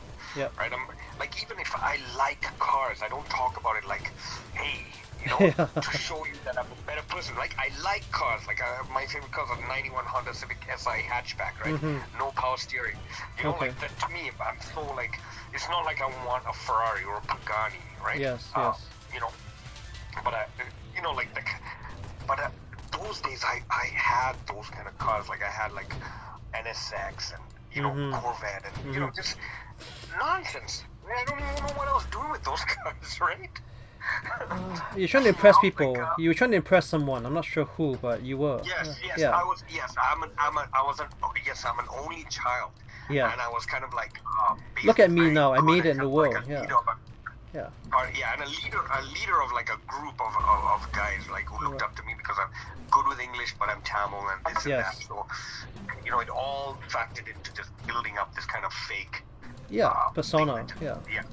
Yeah, exactly. It Yeah. just crumbled. It was built on a foundation of, marshmallows. Yeah, let me get that. Oh, and I'm not worried. I'll be bold. I mean, I'm not you know me, Serene. I'm not a confrontational guy, but when it comes to my faith, when it comes to Jesus, I know he's the one and only King, because the fact that when you encounter all these other religions, you may feel good. You may, at first, it may feel good, but after a while it just gets, the same, and there's no real presence to that, if that makes sense, and people can argue that the presence we feel in worship and stuff when we worship Jesus, and that presence we feel that we think is Jesus, is actually dopamine. Like, it's just ourselves making up that presence. But I disagree. Like, you cannot. No. I don't know. He's just Yeah. real. Yeah. You can't make up God. I mean, you can, Yeah, but so yeah. Yeah, but I believe like, okay, so Eckhart Tolle kind of like, it's not like I follow him, but I believe in like the universe having this power. So it could be God, it could be your God, Tyler, right? You know what I mean? I just haven't got a name for it like you do. But I believe also love is one of the most so Daniel's gonna start screaming at me now. No, It's dopamine. No, I'm kidding. I'm just joking, Daniel. With me, I'm always joking, right? So, Okay. Daniel's gonna be like, hey, it's dopamine, you fool. No, I believe in God too, and not just chemicals. Yeah. Yeah. I'll tell you, but like so many strange things have happened to me because I've basically shed that kind of like ego, I feel. Yeah. Right? But at the same time, I can still become that kind of like that person I was, because I can pretend to be that person, right? Because I was pretending at that time to be that person, right? So I can easily put on the act again. And kind of fake it, because there's a lot of people that kind of prey on you being so good and you being so just gentle with people. There's a lot of people in Toronto especially that are just built on ego, right? So they kind of start to bully you as soon as it comes down to it. And I see that happening with guys like Tyler too. He's not built on his ego, so he's very kind of nice, and a lot of guys just come in here, especially just for the hell of it, like trolls, right? Just want to argue. And guys from the States especially, they kind of like more rough the way they talk. Yes. But it's all an act. It's all nonsense, man. Even they carrying guns, that doesn't mean anything. Like, a guy with a gun is even weaker than, a guy without. So, what are you trying to do, right? But I've seen some really kind of nasty people in here say some things, and, it's just like they're just bullying the person who's got better manners or the person who's gentle, right? Yes. But kind of like taking away from stereo, I feel. But anyways, let me hit this. And I know y'all are talking about a different thing, and I'm just so sorry. I don't mean to interrupt. I have a one-track mind sometimes. I don't mean to. Anywho, I don't know if y'all ever heard of Billy Graham. Daniel, you've probably heard of Billy Graham. I mean, Syrian, you've probably heard of Billy Graham once or twice. He passed away a couple of years ago. He went home to be with the Lord. But I admire him. He didn't preach. He had crusades, yes. Like, he had big, like, altar calls and stuff, but he didn't preach in a way. He did it, but he did it with love. He told the gospel with love, and that's what I try to do.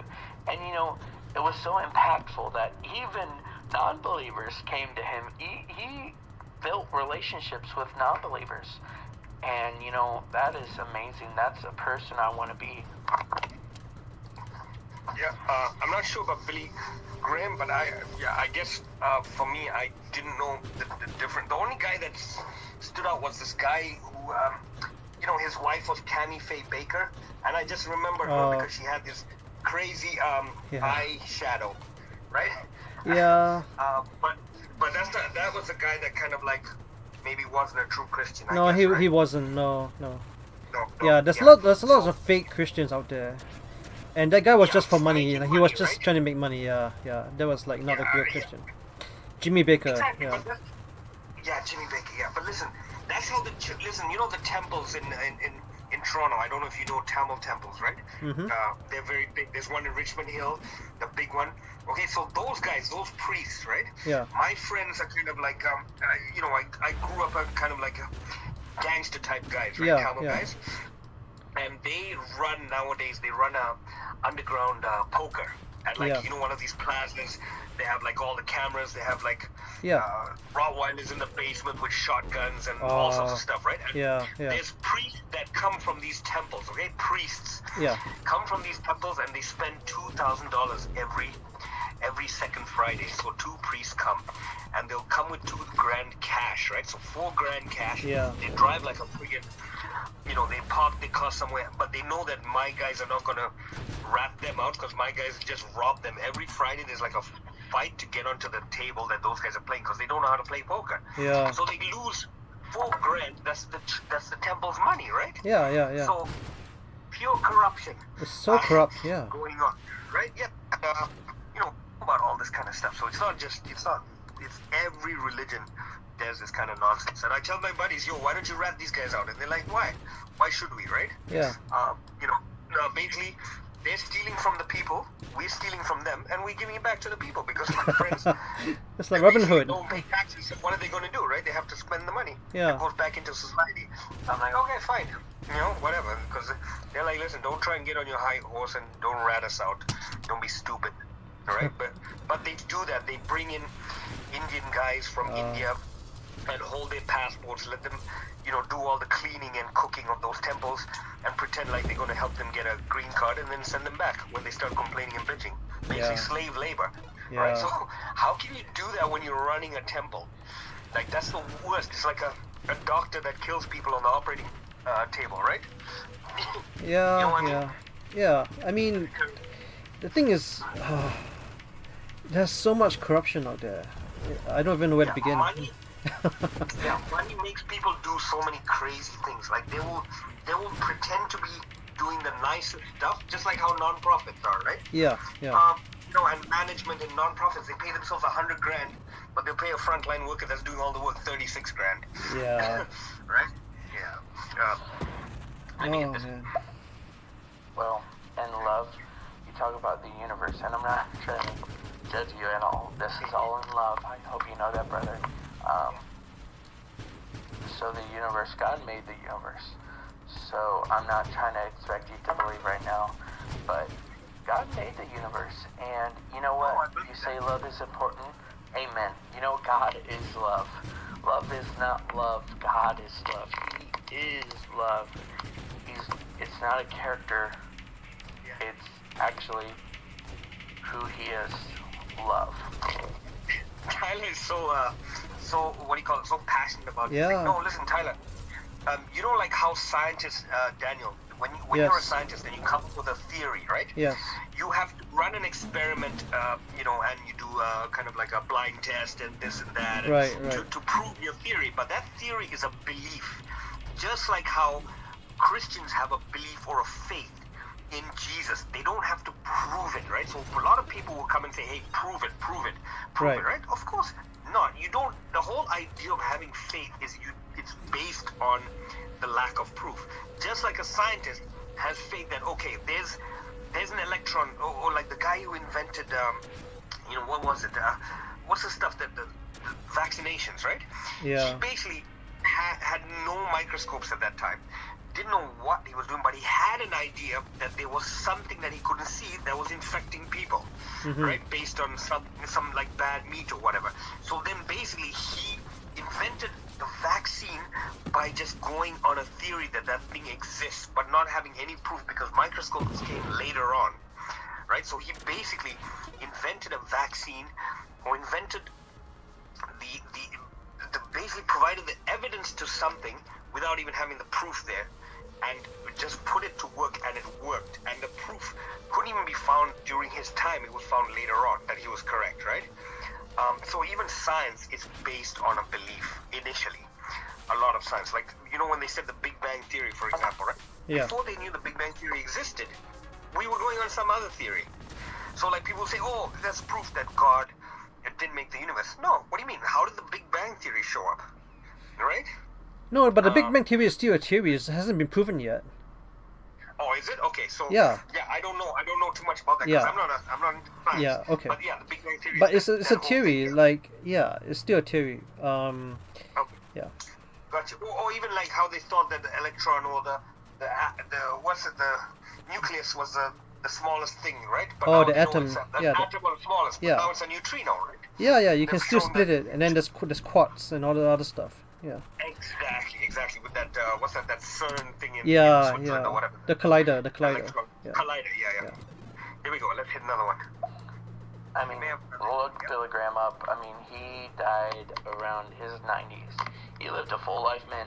He would go from stadium to stadium to ballpark stadiums, selling out the stadium for, well, it was a free event, and he would go and have these crusades, so to speak, and tell people about Jesus. And he would say it in such a way, I truly believe the spirit power of God was with him, because he would do it in such a way that he had the favor with even the non-believer, even the person that was scoffing at God, you know.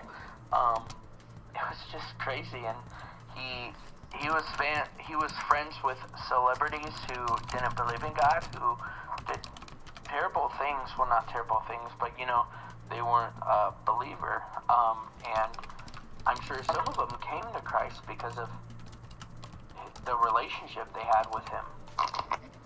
Tyler, that's your calling right there, man. I can see you selling out stadiums because of the passion in your voice.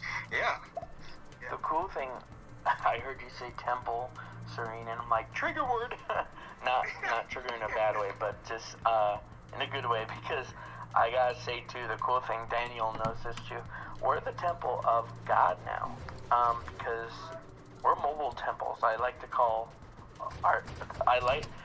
I call it that, mobile temples, because we walk around and we're temples of the Holy Spirit, you know, and that's why we don't have to go to a synagogue, or we don't have to go to a temple, what I'm saying, because we are the temple, and because the Holy Spirit comes in us once we receive him.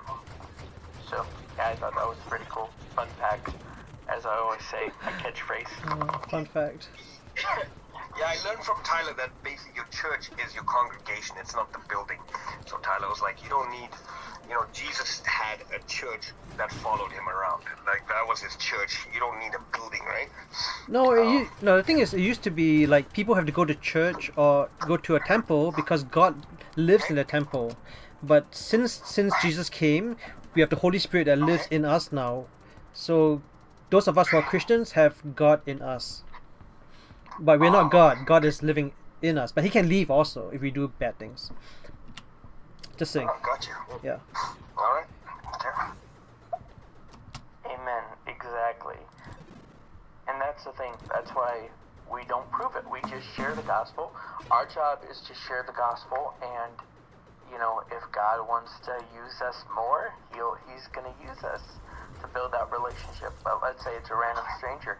I go up to that stranger, tell him Jesus loves him, and possibly tell him the full gospel. But after that, you know, if there's nothing else, I'm not going to convince him, because God's going to give him an opportunity. I truly believe, you know. He's a gracious God. Yeah. He's just incredible. He's so kind. Man, he's amazing. He's the one that goes after, leaves the 99 to go after the last one. sheep, yeah. Yes. Hey, and I've got another guy in here. He's homeless Jesus. He's a guy that I was chatting with. Nice. He's a young guy. You look at me. I've got a whole. Listen, I'm a Hindu with more. I'm a Hindu with a church full of Christians. Hey, all you guys follow me into the church. Just joking.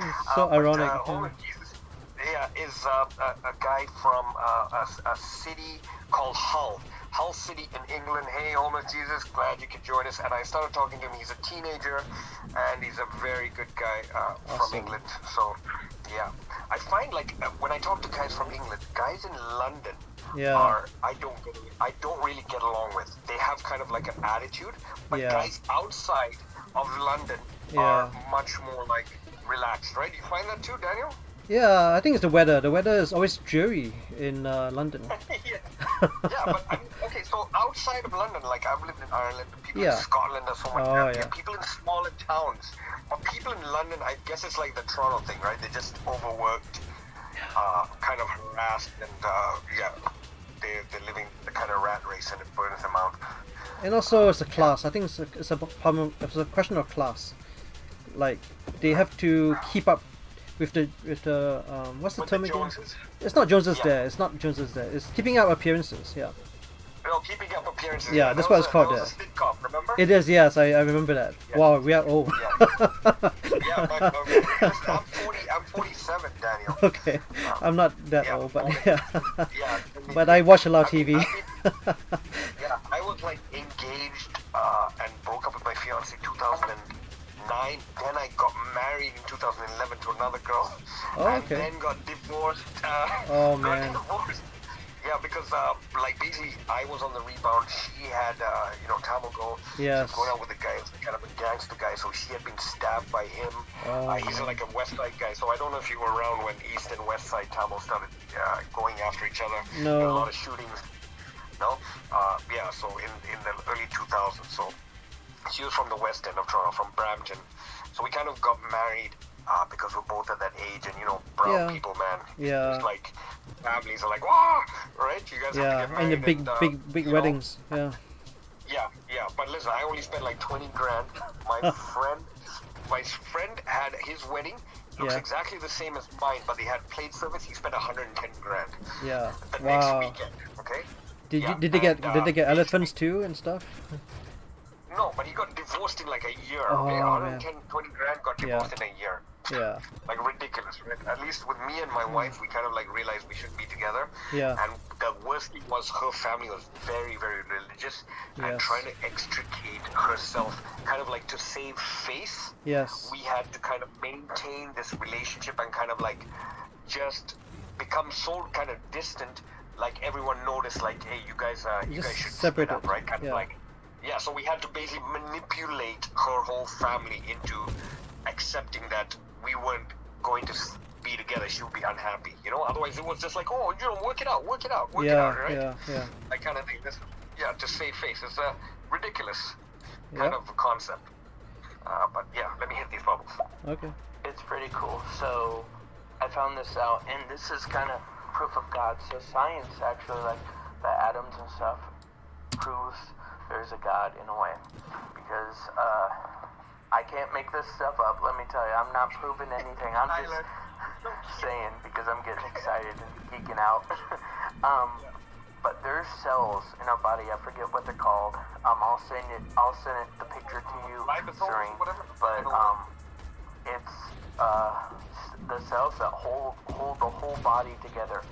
We couldn't have it without, our body wouldn't be together without these cells, and these cells are shaped as a cross, and Jesus died on a cross, and I'm like, yes, this is amazing. I found this out, and yeah, so I thought that was incredible. Daniel may have some. I heard of that before, but I don't know the name of it. I heard of that before though. Yeah, it's kind of your RNA sequence or something like that, right? Something like that, something genetic. Yeah.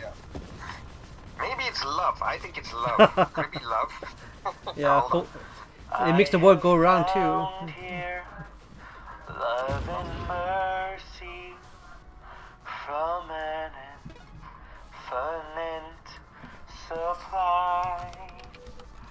I have found here living water from a well that won't run dry. At your feet I bow in wonder. At your feet I place my crowns. Let surrender be the only sound. At your feet I lay me down. Thank you, Tyler. Thank you. Daniel, Beautiful. what do you think of Tyler? Isn't he amazing? He is amazing.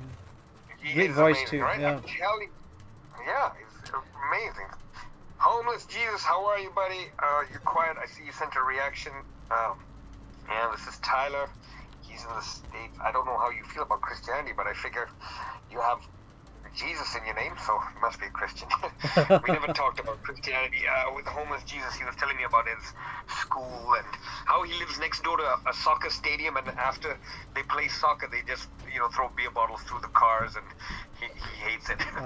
Manchester United? No, Hull City. Oh, okay. Hull Okay. City. Yeah. Yeah. I've always followed Liverpool since I was young. Yeah, Liverpool. Yeah. And I don't know if you guys are into these kind of like space movies, but there's one called Sputnik. Have you watched it, Daniel? I've It's heard a of- Russian, Yeah. a Russian one that came out in 2020. No, I haven't It's seen kind that of like one. yeah, listen, you've got to see it. Where's it on? Is it a it's called movie? Pardon me? It's a movie? Yeah, it's a movie. It's called Sputnik. As in Yeah. the satellite that I went know. up. I know. Yeah. Okay. And it's 2020 Russian with English subtitles. It is Oh, okay. so well kind of like it. The atmosphere. It's so scary, and it's something really strange to see. Yeah, let's see. So the cells, you are right. It's love. Like I said, God is love. The cross, and fun fact too, the cross would mean nothing. The cross means nothing without Christ's sacrifice. So, we don't worship the cross. It's like the Bible too. We don't worship the Bible. We shouldn't. We worship the Creator that inspired the Bible. By the way, I'm so sorry. I apologize. I was a little rusty, but I thought, why not? I haven't warmed up at all. But anywho, yeah. Oh man, Tyler, I don't know how you survived out there without me protecting you. I feel like I gotta protect you from all the evil people out there. Tyler is so at his age, I was like a complete Yeah. yeah. He's so innocent. Yeah. Yeah, it's blessed you've had I don't know if it's innocent, but he's managed to remain Pure.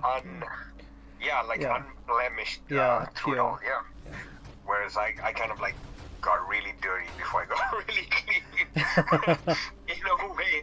Yeah, because like I don't know if you remember, like in the 90s, like I don't know when you came to Canada, but at that time I was in Melbourne, and it was a very bad situation here. With Yeah. people. So all you do was kind of you just kind of have to go into like a survival mode, right? Nobody's with you. kind of like the police are against you. At that time, they were very racist. Yeah, it's very down in- racist. Yeah. Yeah, very, very racist. So it was like just you're on your own for a while, but yeah, managed to stay out of trouble. Well, I managed to not get killed, right? That's important. Yeah. Yeah, that's important. And still managed to go to university, and still, I guess, being an only child, my parents were still, like a big factor in my. I couldn't let them down. So. Yeah, the pressure. Yeah, and Tyler, your singing was really great, man. Amazing. Amazing singing. Yeah. Tyler's like freaking made me tired for some reason. I'm like burnt out. But he can go for hours and hours. Even Quinn can just talk about Jesus for like all day, all night. These guys just keep going because yeah, he doesn't. His work currently, he's getting CRB and stuff like that. So yeah, he's got time. Yeah, let's have it. Trust me, I am not all innocent.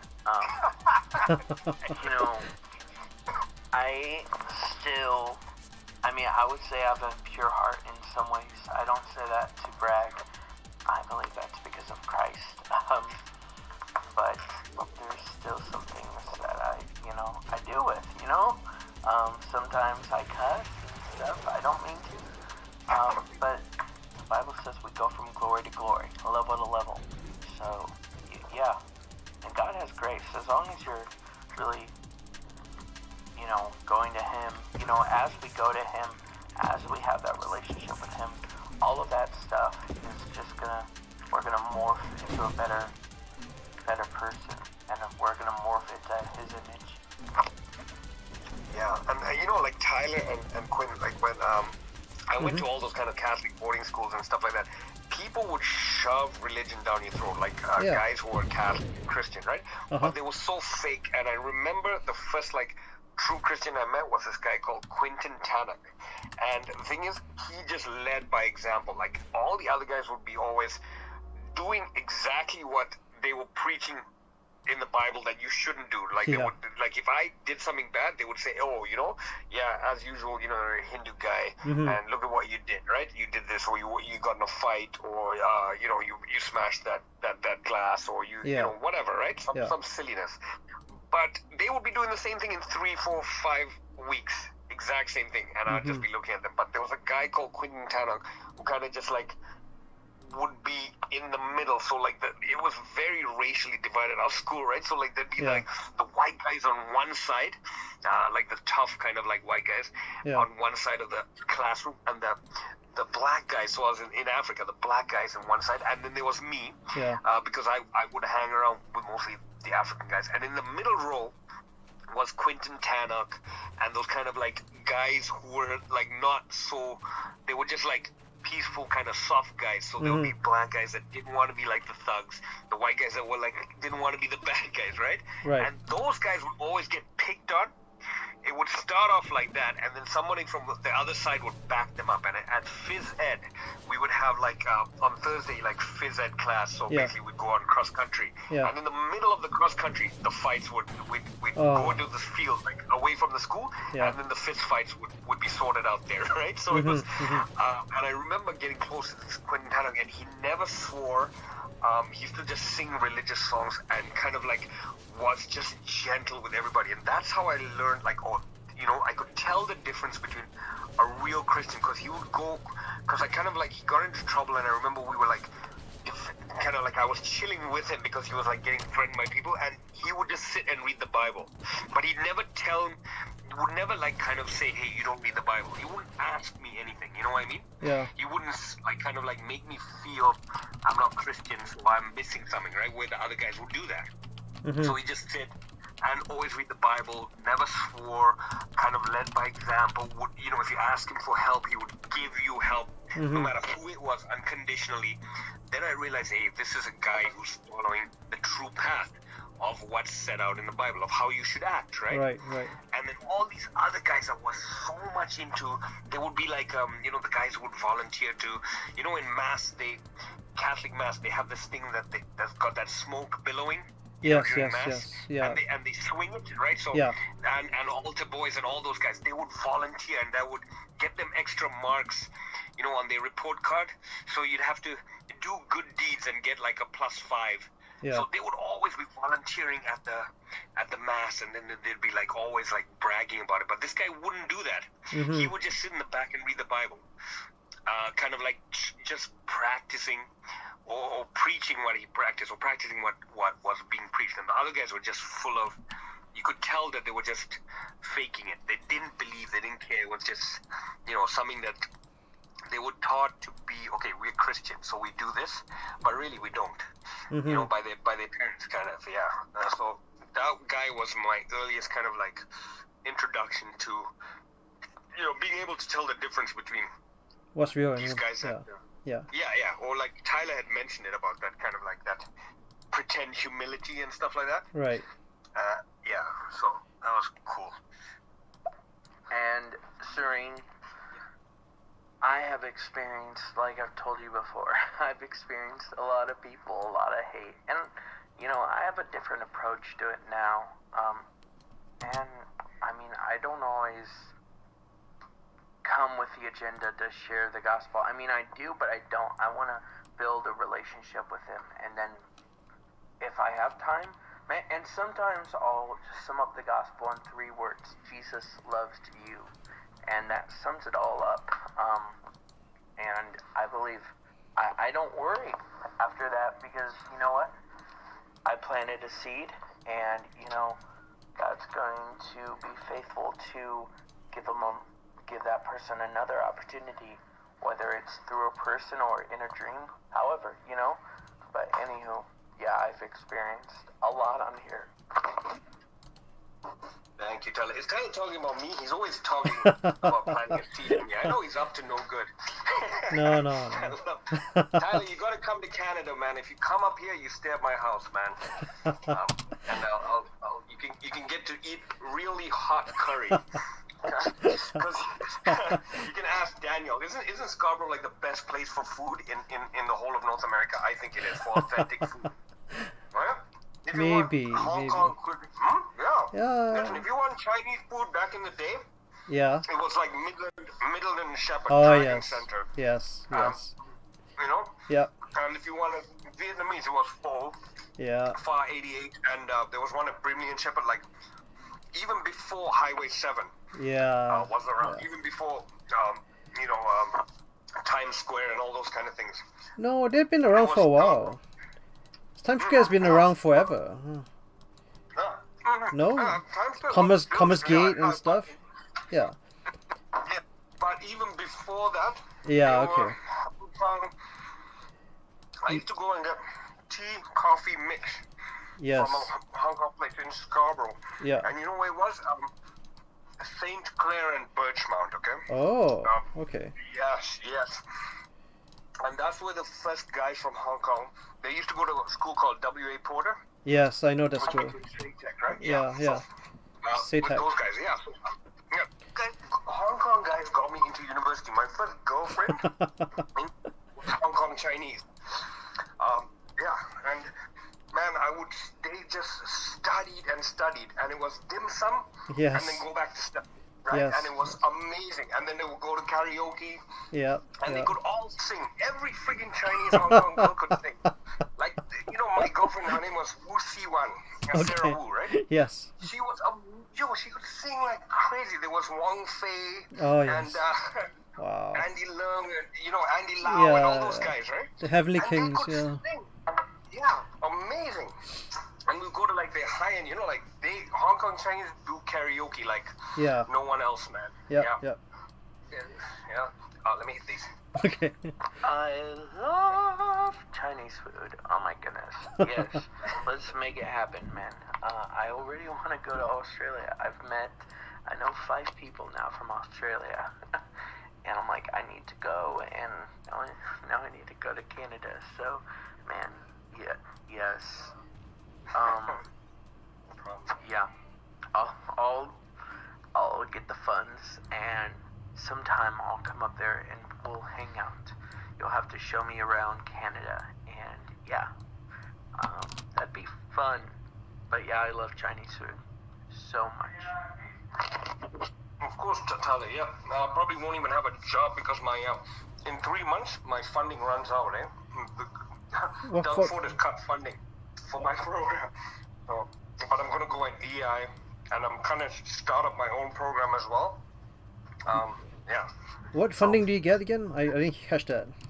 Well, Lin funding, Local Health Area Integration Network. Oh, okay. So, right, but okay, so my funding is case management, right? Yes, yes. And I specialize in, I started up a voluntary trusteeship program. So people on ODSP, Uh-huh. disability, Yeah, yeah. fixed income, with addiction issues who are in danger of losing their house, I basically get the funds sent to me. And then I pay the rent so they never lose their housing. Then I Right. divide up the remaining money Yeah. into checks that are already pre-processed, Okay. and they don't even need ID. They pick up the check and go to a bank that I was working with, the Bank of Montreal at Kennedy and Shepherd, Yeah. and then basically with a printout of a paper that this person is the person I say he is, Yeah. cash the check. Yeah. Right? So Yeah. then basically they're all using heavy drugs like crack and Yeah, fentanyl. yeah. So what it does is it stabilizes their drug use to give them moments where they lose it, and then they can better attend to whatever they want, like the other items, like their health, mental health, legal issues and stuff. Because what happens is if they use up all the money right at the beginning, Yeah. the rest of yeah. the month they spend it kind of just stealing, doing scams, hunting, and kind of focused on obtaining money to maintain the drugs Yes. that they don't attend to anything else. Yeah. Right? So you got guys with, like they have bad like sprains or a broken ankle. Yes. And the whole winter they've just been going from church to church doing the out of the cold program. Yeah, yeah. Never attended to it. Actually, Yeah. now it's basically they've just been wrapping it up, and it's so bad that by the time summer comes and they kind of get housed, suddenly it becomes an issue. Whereas before, when they weren't housed, you're in survival mode. You don't think about your broken leg, right? You just think about getting away from the wolves. Yes, Let's yes. say, right? Yes. And you can run for 10 years like that. But as soon as you get a house, that's why harm reduction, my program is built around a homes first perspective, using a harm reduction framework, and we use what's known as a trauma-based care, right? Like basically how we take care and attend to people is always assume that they've undergone some form of trauma.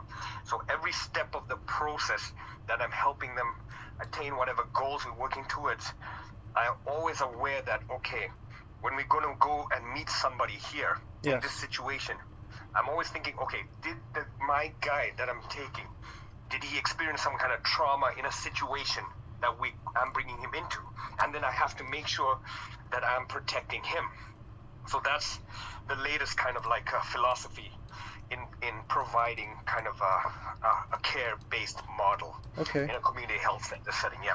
So kind of like, and people are not even, like half the guys don't even practice the stuff because they're not up to date with their training, right? Yeah, yeah. Like philosophies change all the time. The science of harm reduction changes all the time. And the latest care models change all the time. How you're delivering care. And people are like so far behind. But the health center I work for, they're like very, very into training and staff development. So, yeah. I'm trying to start up my own voluntary trusteeship program that I can run basically out of a small place. Okay. Get funding even from GoFundMe. Yeah. As soon as I get that first year's funding, then I can apply for the city and then apply to Lynn for additional case workers, right? But Yes. set up a trusteeship program because I'm trying to move away from the whole supervised injection sites. Like it's like I'm already kind of like I'm bored there. It's not a challenge anymore.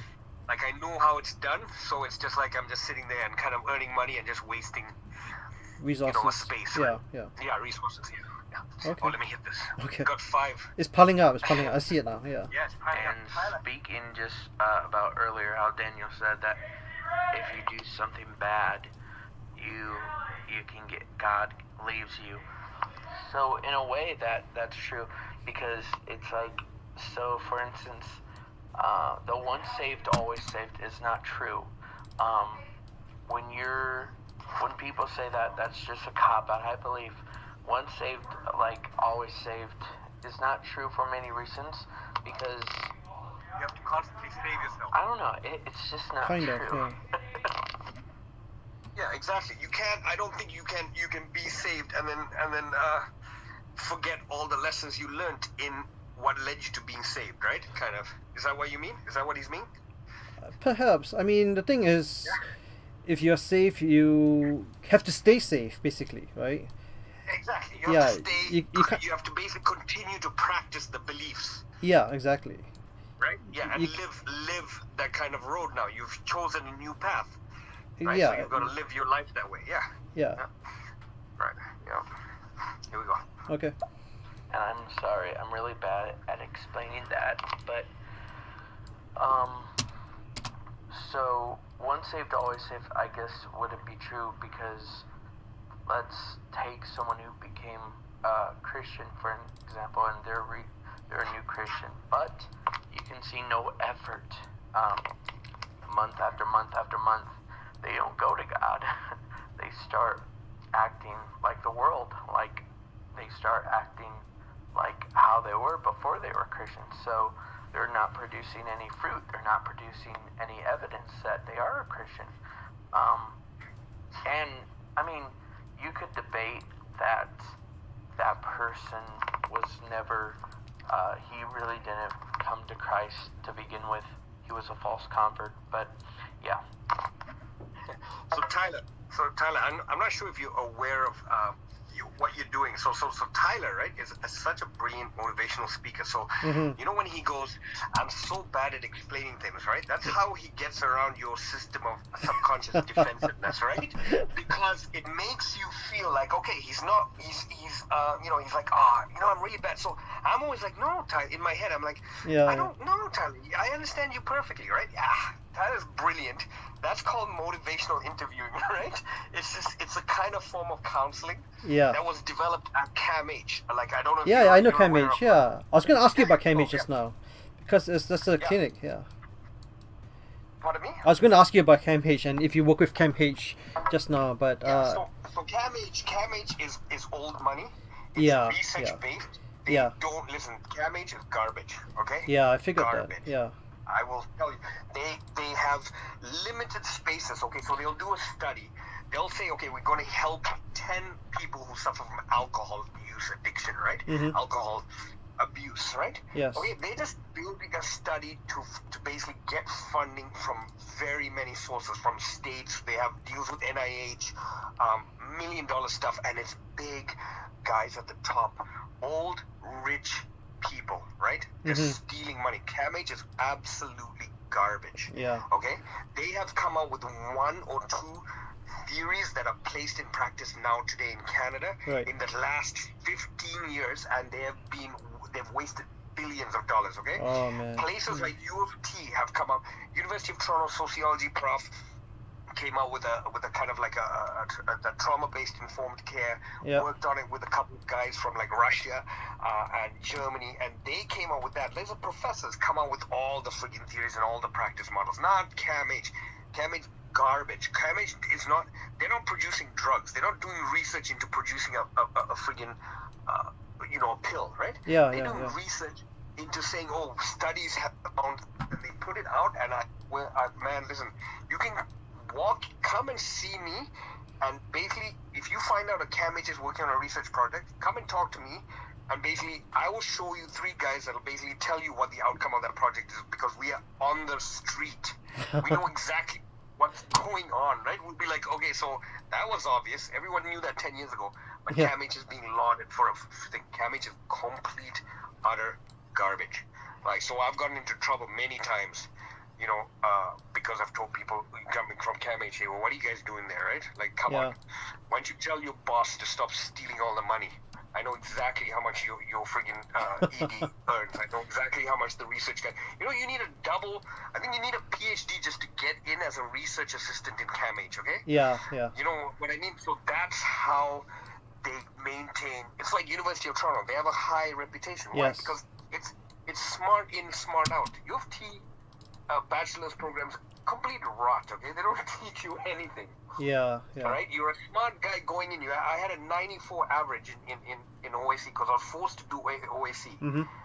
because because they thought Zimbabwe, the first language was not English. So I forced to do OAC. I had a 94% average and went into U of T, right? So, Yeah. right, so U of T didn't teach me anything. I joined the Chinese Student Association in U of T. They had all the past papers. Yes. Right? That's how I cruised through. Yes. Right? I knew about come on. That's your Chinese girlfriend. Yeah, exactly. She was like, yo, listen, make sure. She went to Atkins in college, right? And I used to, yeah, man. Like, people from Hong Kong were like, oh, you got 650 in TOEFL. I go, yes, because I listen, English was my first language, Yeah. but they thought I was smart, right? Yeah. Yeah. Well, I think Tyler's giving us a real treat today. Okay, let's listen. Also, I got a story, just a fast story. Speaking of last time I said, like, God won't be mocked, well, there was a story of a guy who,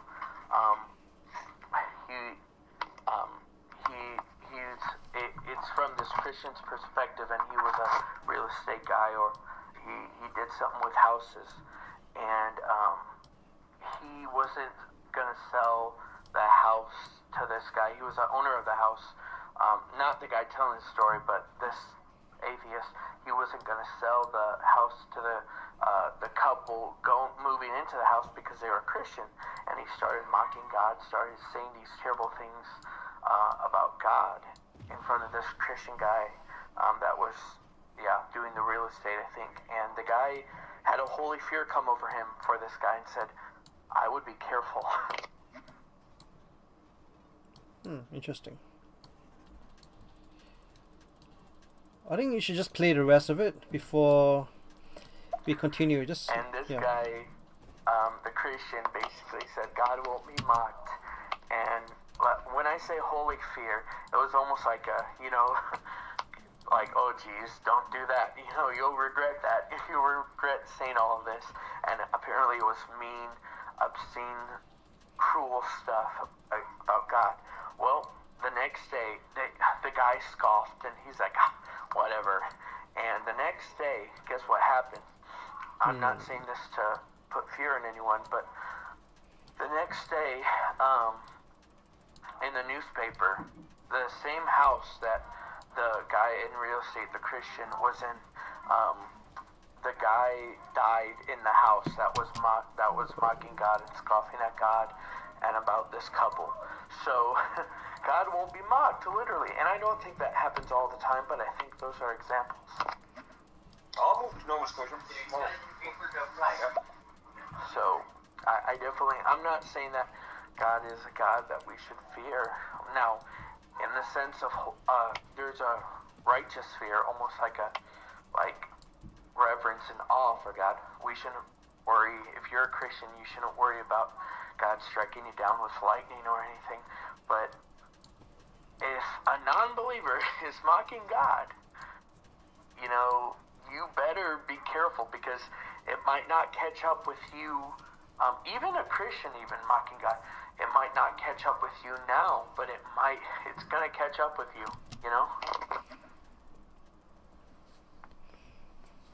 Interesting. And I don't think once saved, always saved. What I'm trying to say is, it's hard to describe, because, I believe once saved, always saved, but at the same time I don't, because I believe some people just weren't, they leave the faith, they're just, like I said, they don't practice it. And I'm not trying to say that God's like, oh, it's like,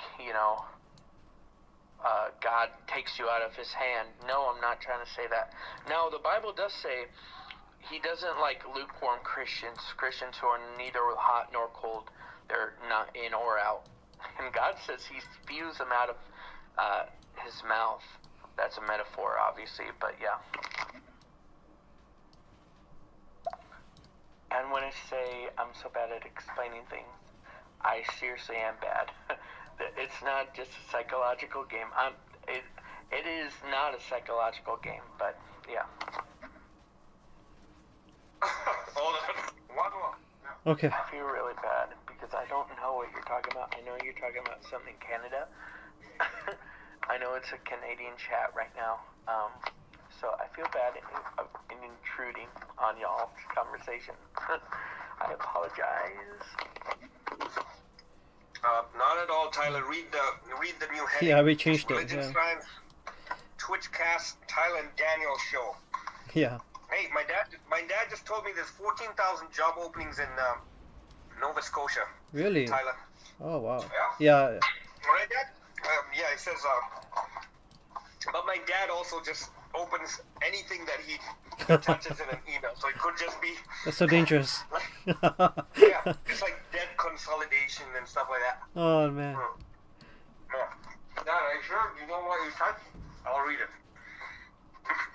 Yeah. So, Tyler, thank you. I wasn't really paying too much attention because I gave myself a sandwich. But I kind of figured what you were. I saw you try to weasel your way out of saying that you weren't employing advanced psychological techniques. I think he's being humble. No, Tyler doesn't. He's very young. He's only in his 20s, just like Quinn, right? Okay. That's why, like you know how you were saying, guys that are young nowadays are so much more. They have a much higher EQ, I feel, emotional quotient. Yes. Yes. Right? Yes. Yeah, they're very much more prone to, I feel, having those kind of like depressive episodes or those kind of episodes where they're questioning things much earlier than Yes. would have hit our generation. Yes. Right? Yes. Yeah. So which is good, but also it's bad, right? It is. Yeah. It's a double-edged sword. Yeah. Because you don't have the tools to get over it, but if you do, you've gotten over it so early in life, you have a much longer home stretch. Right. Right. Yeah. I think they just have to grow up faster. Yeah. But it's amazing because, like, say Quinn, for example, something happened to him where he had this kind of thing. But Tyler, it was kind of like just a path that he was going on. Mm-hmm. But Quinn kind of like crashed and burned, kind of like me. And then, but early on, so it's amazing. Yeah. So, anyone else, if you guys want to talk about anything, Daniel and I are from Toronto, in Canada. Yep. Daniel's into like tech. I'm into kind of like what is it, social work. Yeah, and so whatever you guys would like to talk about, we can talk about. Yeah, so Pram H. Daniel, garbage agency. Yeah, but you see the ads everywhere. Like if you go to a subway, you go on the TTC, the Rocket and stuff, you see the ads here and there, sleep clinic and all that garbage. Yeah. No, listen, they do stuff that's like bachelor degree level. Yeah, but act PhD. like it's at a PhD and act like they like breakthrough, right? They haven't come up with a breakthrough since motivational interviewing.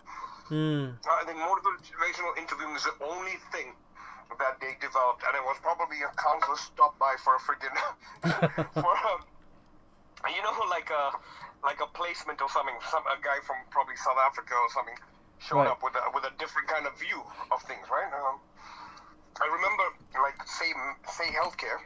Yeah. I had an ex-girlfriend. She suffered from. Okay, so she would go to sleep on Friday. Yeah. I couldn't. So she transferred from McMaster to U of T, Scarborough campus. I started going out with her. Mm-hmm. She would go to sleep on Friday and wouldn't wake up till Sunday. Wouldn't Wow. know what happened. Wow. Okay. She would lose track of time, everything. So she went, got like what is it, the EEG? Yeah. Yeah. Got MRIs, got so much neuro. She went to neurosurgeons. She went to all sorts of specialists. Okay. Yeah. Then she an appointment with a high-end specialist. She had been waiting for over a year, and this was a real problem. It was like straining our relationship. Yeah. Very, very intelligent girl. Yes. She got expelled from McMaster because she kind of like was in a daze and gave her like assignment or something to a friend who basically copied the whole thing and handed it in for the previous class. You know, like how you have like you know, your class has got 2 tutorials. They handed it and she got expelled for basically that person said that he copied off of her. Oh. She copied off of him. Wow. Right? And so she got expelled.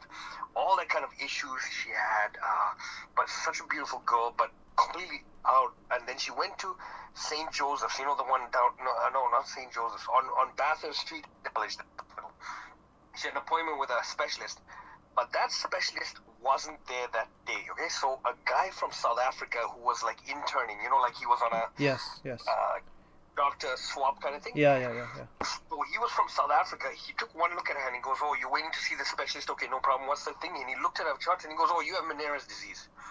And he knew it right away. And she was like, "What?" And he goes, "Yeah, it's an imbalance of the liquids in each year, Yeah. right? So that's caused you to have this kind of like, like you kind of like, when your balance goes, your Yes. time goes, but it's like the length in your ear of those liquids is just a millimeter off in 1 year because of some damage and it's leaked out. Right. So you lose track of time so generally, but when by the end of a week, let's say you switch now from a week of a schedule to now your weekend, it throws everything off for a loop. Yeah. And so basically as soon as you hit the bed, you're into kind of like a stasis. But he explained it so well because he's seen many issues of it because of the experience he had. Yes. So it was so crazy that, like we talk about healthcare here and talk about a health thing, but listen, specialists are hard to come by. It's better you go on a flight to Cuba, right? If you have a situation. Yeah. They can do an MRI the day after, they can operate the day after that, and then you go home. Mm-hmm. In Canada, it'll take you a year, right? Yeah. So what are we paying for? When we're paying for basically with hidden taxes and everything, we're paying the same as what people pay in Norway. Do you know that? If you actually calculate. Oh, We're didn't know close that. to- Yeah.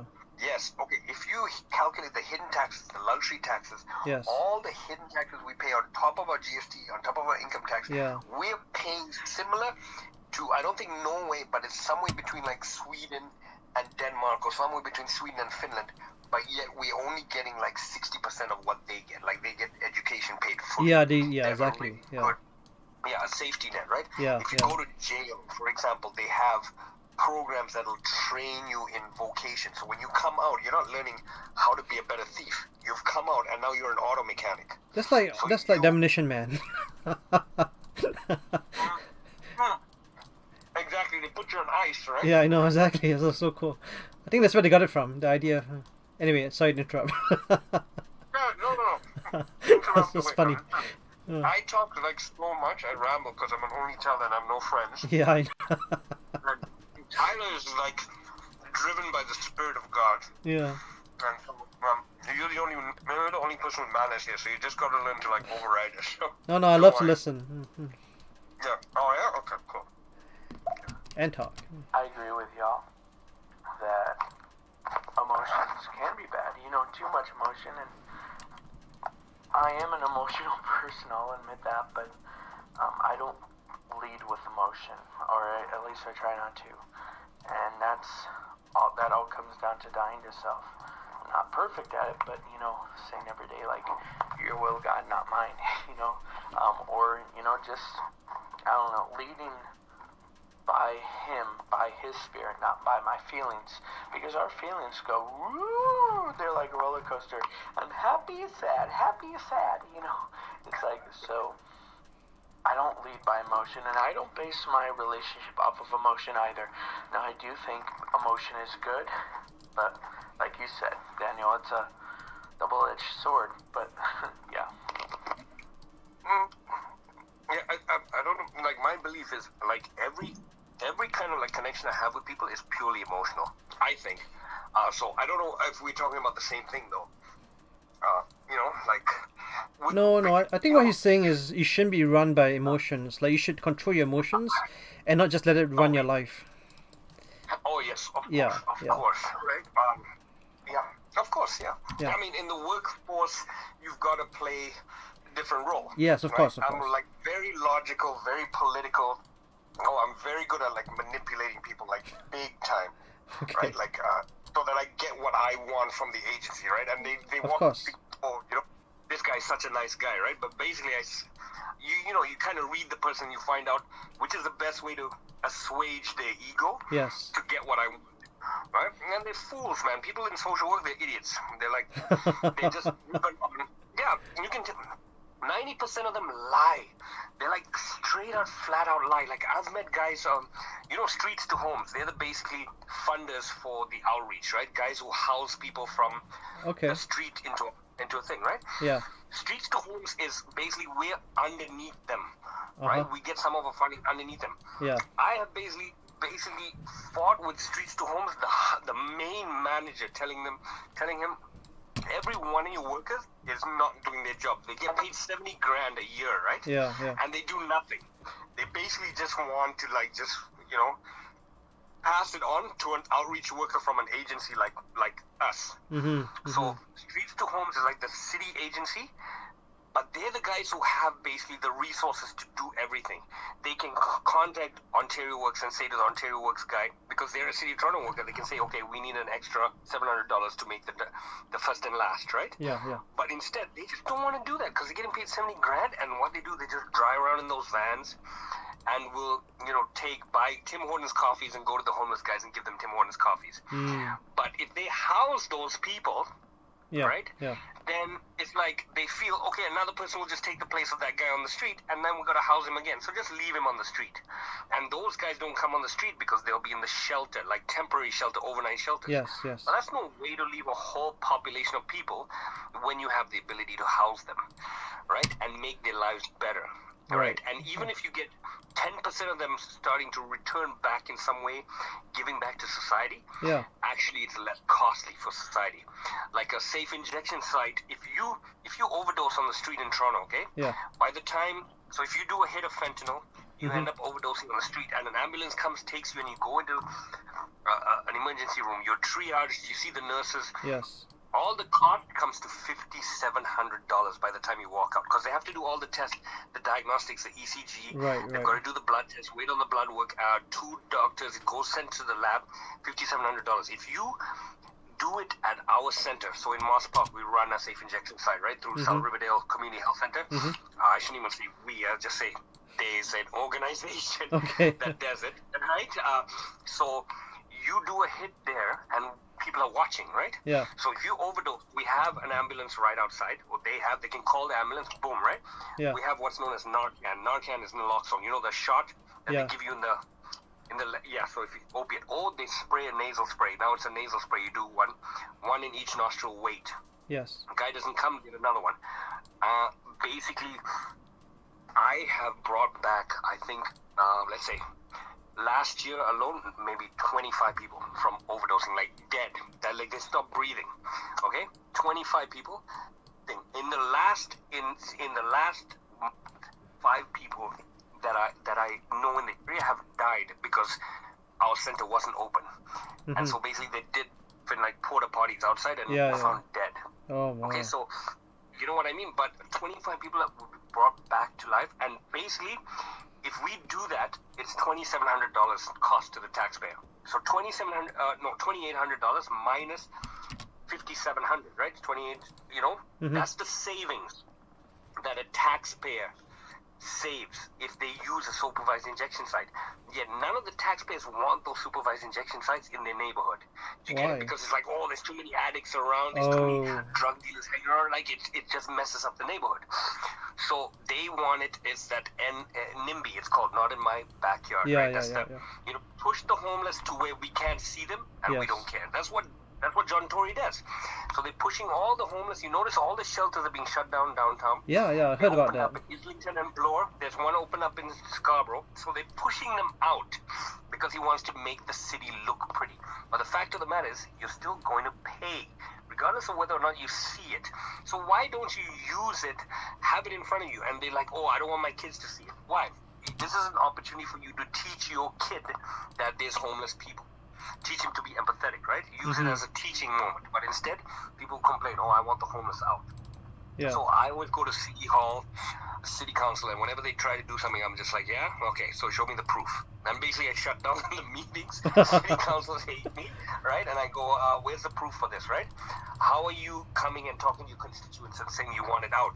Do your constituents know that you're losing money for them? That they're paying an extra $1,400 if you move, right? That basically I'm saving them this money, right? And when it comes on a yearly basis, this is how much money is saved for the city of Toronto. Right. by using a supervised injection site. It's been proven, right? Like Gabo Mate, you know, the guy in East Hastings in Vancouver, he started it, right? Yeah, yeah. Those kind of flights, yeah. Like look at Portugal. They decriminalized drugs, and the freaking cost, that the savings they've made since they decriminalized thing is so crazy. They've like saved so much money and put it into so many other services in Portugal. Uh-huh. Right? Even Switzerland is so, you know, Switzerland, if you're a heroin addict, you go to your doctor, Yeah. he gives you a shot of heroin in the morning and you go about your work. They give you an injection Really? of heroin. Yes. Wow. Of course. Yeah, Switzerland. So Portugal, Switzerland are leading the way. Right? And think about it. Fentanyl is created by a company from Yeah. Belgium that's owned now by Johnson & Johnson, okay? Yeah. Fentanyl is 100 times stronger than heroin. Yeah. Okay, 100 times strong. It is deadly, okay? Yeah. I have accidentally held fentanyl and touched it in my fingers, Yeah. and I got high. Wow. Like completely, like I was like staggering, and then they were debating whether or not to give me a shot in my leg, and I was like, no, I can make it, and they're like, yo, you kind of like, you can't even breathe. I was like, I just didn't feel like breathing, and I just like sat down, and I was like, cause it got absorbed through my fingers. Yeah. Wow. Yeah. It's so. Yeah, fentanyl. Oh yeah, it's a killer. So, you know, like, okay, and before that, look at Purdue Pharma, the guys who own Purdue Pharma, right? There's a Connecticut-based company. They made OxyContin, right? Mm-hmm. They've basically been sued by the United States Congress for $8 billion for Wow. basically contributing to the opioid crisis in the States. You can look it up. Purdue Pharma. Those guys basically big. They all graduated. They're all families that, you know, graduated from Harvard. You know, Harvard is a place that invented napalm. Yeah. Yeah. Dirtbag friggin' university. It's the friggin' university for the rich. Yeah. It's garbage, right? They're just rich people contributing, and Harvard's got this reputation like, oh, Harvard law, right? Yeah. Come on, get out of here, right? You know, Exactly. like the LSAT. Yeah, it's just nonsense. The LSAT is based on time, right? Speed. But Yeah, if you're in Supreme Court, it takes you months to just you know, overturn a ruling, right? Months. So it's not about speed. That, you know, but Harvard law will, like, okay, the highest guys with the LSAT scores get into Harvard law, right? Yeah. So those guys are also graduating with a Harvard law degree, and they all going into those big firms, but they're actually shitty lawyers when it comes to actually, you know, making changes in like Supreme Court level or legislation changes. They're just a bunch of corporate lawyers, right? Yeah. Yeah, garbage. Like, Yeah. Harvard's garbage. Yeah. That's right. Anyway, let me play this. And I'm more talking about like a relationship with God, with Jesus, but I mean, that's the same thing in life too. Like, you can't let your emotions lead, you know what I mean? You can't let your emotions lead you. You should let the Holy Spirit lead you, not your emotions. Now, God gave us emotions, and there's some Christians, and I believe they're religious Christians, who think that emotion is bad, and, you know, they're like robots almost. Like, it's kind of scary. But no, I believe you can be emotional, but I think that sometimes we can be too emotional in the sense of leading with emotions. So yeah, I'm just sending you Quinn's Snapchat, Tyler, so you guys can connect. And yeah, Daniel, you know, we can also connect. I don't know why you kind of want to get out of stereo. I guess you're just kind of like just in here to check I'm it just out, checking right? it out. Yeah, like I say, my first day checking it out. It seems pretty fun, and I like the format. Like, I'm actually on this other app. It's kind of like that also. It's mostly audio. Is it Clubhouse? No, Clubhouse? no. I'm trying to get No? into Clubhouse. I don't have an invite yet. Oh, okay. You have an invite? Okay, yeah. I think I can. No, I'm not. I don't have an I don't have what do you call it, iPhone? Yeah. Right? Because right now, but there was a guy who offered me an invite, right, that I met here. So I'll ask him if I can give it to you, and I'll give it to you. Okay. Because I don't really, you know, I'm like, I mean, I don't know if he's giving it away, but I was just like, yeah, I'm not interested. Because he was like, yo, listen, you're not in stereo causing the trouble. You know, I've had 7 accounts banned, eh? I've Really? had 7 accounts. Oh wow. Yes. When I I first came in here, this guy's acting rough, and I was just like, listen, man, come on, okay, this is stereo. Don't be right? Oh, And then man. she started talking about gangster stuff, and I was like,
basically go and set up a thing there. And I met a guy here.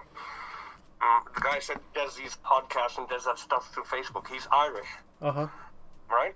And Yeah. so he's kind of gonna back me. He's like got backers from Dubai, big money kind of guy. Okay. So guy you might want to meet and follow. His username is Haignosis, Haignosis. Okay. So you can listen to his podcast and stuff like that. And you know, if you ever bump into him or have a live chat, just mention me because Alright. he's very good. You know, he's very good, right?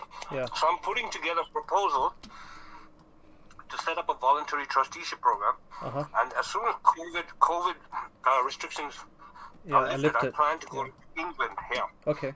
England. And then I want to go to Scotland. Then I want to go to Dublin and kind of look at what my options are to start up a program there in terms of getting funding, which government's the best, which political climate, which cultural climate, Yeah. and then set up. Because I think our philosophy is way ahead of theirs. Mm-hmm. Like Ireland is kind of stuck in a kind of like a dark space Yes. when it comes to drugs. Scotland too, very dark. Right. And so there's a guy I met on a plane, because I used to go to Dublin all the time. I was there 2 years ago. Mhm. A guy on a plane exactly follows the same perspective as me. He tried to hire me to be a manager of his non-profit, Yeah. and he lives in Dublin and runs a non-profit in London. So Okay. he's catching Ryanair every 3 days. Yeah. And so I'm like, why don't you set it up in Dublin? He goes, man, you know, I don't have the qualifications, but you do, because you have the paperwork, you have all the training. Yes. You could do it, but I couldn't. So basically, I had to set up in London. This is how I make my money, Okay. right? So but he's like, yeah, there's a need for it in Dublin. But the thing is, you've got the church there, you've got the government, you've got the way that people think. They're just like different. So you have to convince them. So you were saying maybe Scotland would be a better place. Mm-hmm. Because it's kind of like more wild in Scotland, right? It's, Yeah, yeah. Edinburgh and Glasgow are known to have like Yeah. big time drug issues. Even Yeah. guys from Ireland will look at Scotland and they're like, oh, that's such a druggy place, right? Which makes me laugh. Really? Because, Oh. yeah. So it's funny. If you talk to people from Ireland here, like traditional people who kind of like don't have a worldview, Yeah. they will be like, oh, Scotland's such a shithole, it's full of druggies, blah blah blah. And I'm like, what are you guys talking about? Right? Mm-hmm. But that's how they look at it, because it's got that reputation. They like to get into bar fights, and they're just more They're hot-blooded. open. Yeah, they're hot-blooded. Yeah. Oh, exactly. So, if I can, I plan to leave and go to Ireland, because there I can set up from a management point of view, Right. and I can train people myself, right? I can train them, hold them to higher standards, and basically, and voluntary you can start up with very low budget. Right. Because you just need QuickBooks. You need a computer, QuickBooks, a printer. Yeah. You need a board of directors that's detached, so and to come in and sign the checks, Mm-hmm. and that's it, Mm-hmm. right? Easy. And then from there, I can put case managers under me to disperse the checks, and then train them in accuracy, in harm reduction. So now to offer services through that, and then hook them up with my kind of branching out and forming relationships with organizations and hospitals and places in the area, right? Right.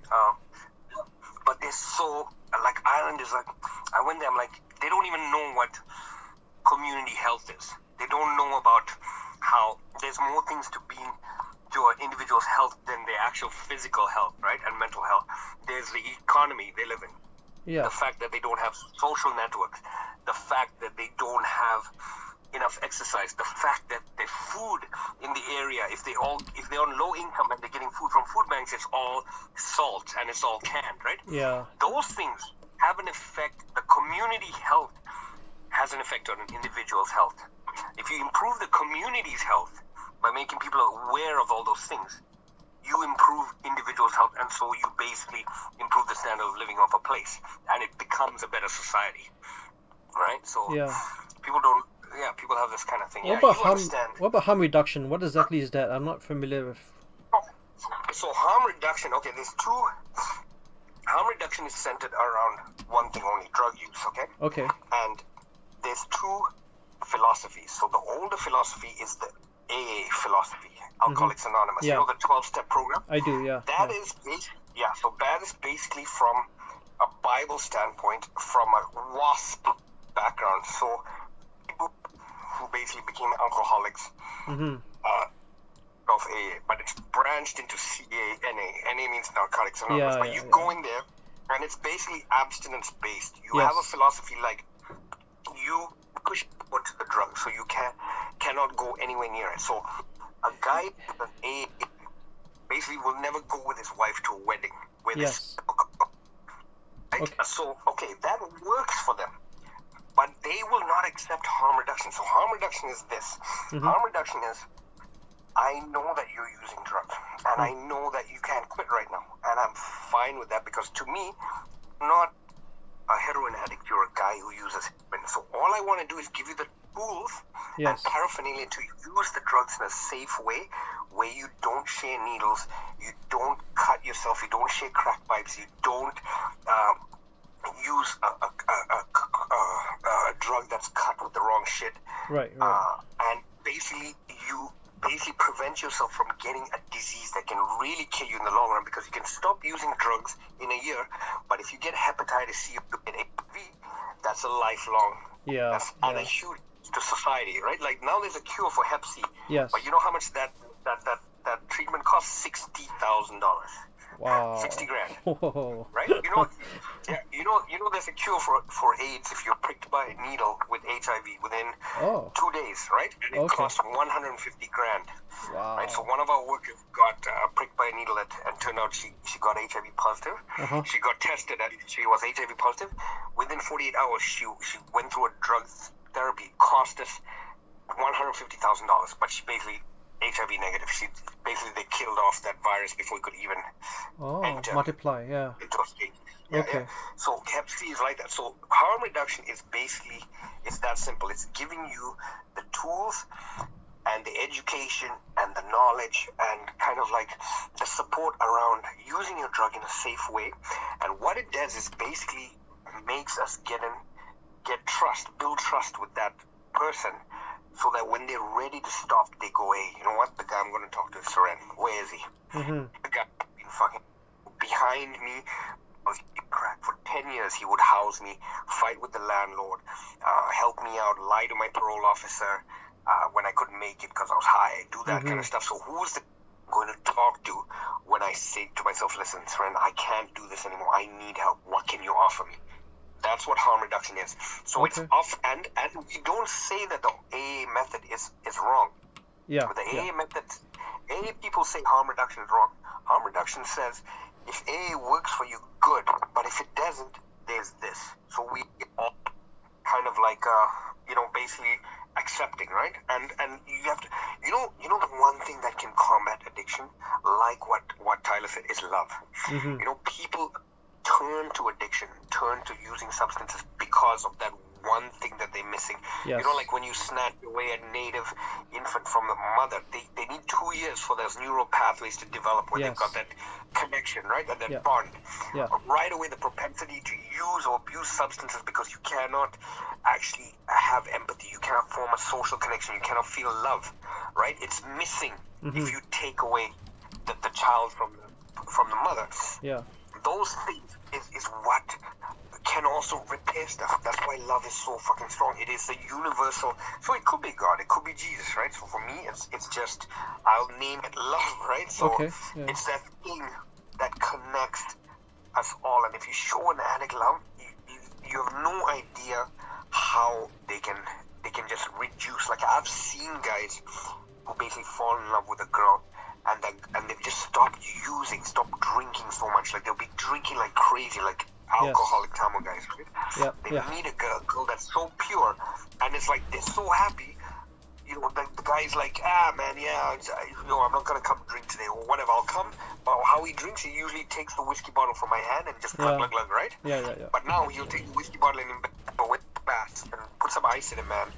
Right? And in 3 months, the guy stopped using alcohol. Right? How did he stop? Love. Love. He didn't go on any freaking program. Yes, man. Yes. Yes. Yo, I've seen that happen. You know? Yeah. I've seen it happen to me. Like, a girl saved me from being a freaking maniac, right? I was a crazy, psychotic, like, lunatic.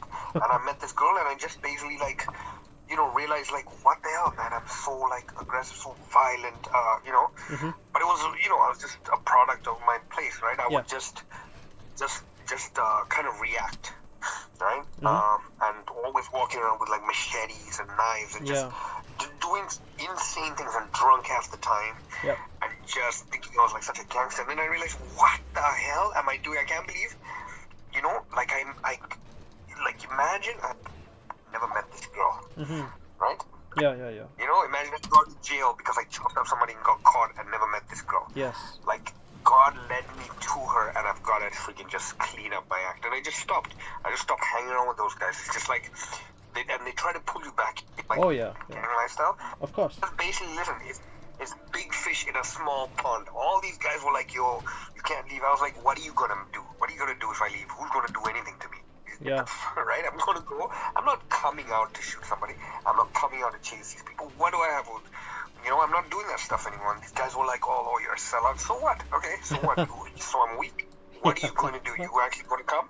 No, you're not. So, you know, but there were people who were really nasty. It's a lot of politics, Mm-hmm. a lot of, like, power-hungry people, and it kind of, like, it sucks you in, man. You know? Yep. But yeah, I got out of it. And because I wasn't linked with the money. Like, those guys got into Yeah. fraud and mortgage fraud and debit card fraud, but I had a degree. Mm-hmm. So I kind of got lucky in the sense that I could pull myself out and walk away and have my own money, whereas I wouldn't have been able to do that if I had, Yeah. you know, still being relying on all those kind of contacts as a source of income, right? Those Right, guys could, right.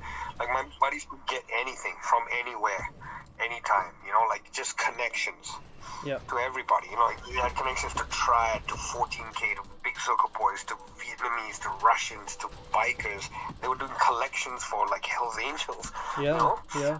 things like that, right? But, you know, it's good for a while, but after a while, it's just like, what are you doing? It's a disgusting. You're hanging around with really bad people, right? Even if Mhm. you're not bad. Yes. Mm. Yeah. Yeah, for sure. Yeah, man. So I just got out of that. Oh. Sorry, I'm eating again. No, what do no, you it's eat? What do okay. you like to eat, Daniel? It depends. I like to eat. What's your favorite? I like sushi, Japanese food. Mm. Yeah. Yeah, sashimi. Yeah, sashimi. I can go to all I can eat. I used to anyway. Yeah, I could eat all day long. Buffet, right? Yeah, buffets. Yeah, all you can eat. Yeah. You know the worst one to go to is Korean barbecue, okay? Because Yeah. you're so hungry, but it takes so long to cook. Yes. Yes. Right? And you're like, so you go there and you're like, okay, I want unlimited, right? And Yeah, they bring yeah. it out so slowly, and it Yeah. takes you so long. And you know how that thing gets so dirty in the middle? Yes. Yes. And you have to keep cleaning it. No. They bring you a And I new love one. hot- Just ask them to bring you a new one. Oh, is it? Okay, so Yeah, I guess, yeah. yeah. Because after a while, I used to, but I it's like just smoke. hot- It's just smoke. After a while, it's just smoke. Everything is like charred. Everything is charcoal. Yeah, the black thing. So they Yeah, just pick it up and it's all bring it charcoal. in. No, they would help you to just caught them. They'll ask you to help you to remove them. The one I go to Midland. The one in Midland. This is my favorite Korean Oh, yeah. barbecue one. Listen, Yeah, same as me, man. The one just north of Midland and Finch, right? yeah. You know, we should meet. You should meet up one day. Cause you're so near. Listen, oh, man, listen. Yeah. I love. Listen, I hang around with one guy who's from Hong Kong. Okay? Yeah. Every month they have a new favorite restaurant. Yeah. I can't tell the difference between the food, but they're like, "Oh, you're stupid." Right? Because I'm like, listen, how is this better than Conjiban? How is this better than freaking the one place? They're like, no, man, this is real authentic Hong Kong style. I'm like, no, Yeah. bullshit. But they know. You know, I used to go drunk to Fantasy. You know what Fantasy Yeah, is? I know where it is. Right Yeah. Highway 7, right? Okay, Yeah. No. Fantasy is at Midland and Finch. Midland and In the Finch. plaza just north. Yeah, right there at Midland and Finch. In the plaza right north. Yeah. But it was open 24 hours, okay? Uh-huh. I used to go there so drunk. And they have cold tea. You know cold tea? They pour the beer into the tea. Yeah. Into the green. So basically, and we were used to be so crazy. Like, they just gave up. They just let us bring our whiskey bottles in and drink. Yeah. All right. And I'll be so drunk, but all my friends, they just be like, call Tony Lung, right? So I'll Yeah. call him at like 3 in the morning, okay? Yeah. Wake him up. His wife is screaming, going, "You fuck! Why are you talking to these brown guys, right?" Uh-huh. I'll be like, Tony, talk to the waiter, tell him what we want, right? Because the waiter doesn't know what we want to order. Oh, Go with wow. him. He don't order in Chinese, right? In Cantonese. Yeah. So we only want the stuff he orders. So he's like, okay. So the waiter is like writing down all this stuff, and then basically after a while, they already knew, okay, these guys want the food that's not on the menu, because Yeah. that place is full of non-Cantonese speakers. Yes. So they give them that kind of standard menu with all the crappy, Yeah. just like a Manchu garbage, Yeah, like yeah. fried rice. Right. Right. It's not true Hong Kong stuff, because Hong Kong stuff is all steamed Yeah. and really like subtle, right? So, Yes. yeah, we'd go in and I'd be like, Tony, and the guy's like, all right, don't worry, I know what to order. I know what you guys want. Hmm. And yeah, for years. So, man, the service from Cantonese places, the service and the waiters and everything, they're so cool. Yeah. They kind of just, they run with, they don't get freaked out.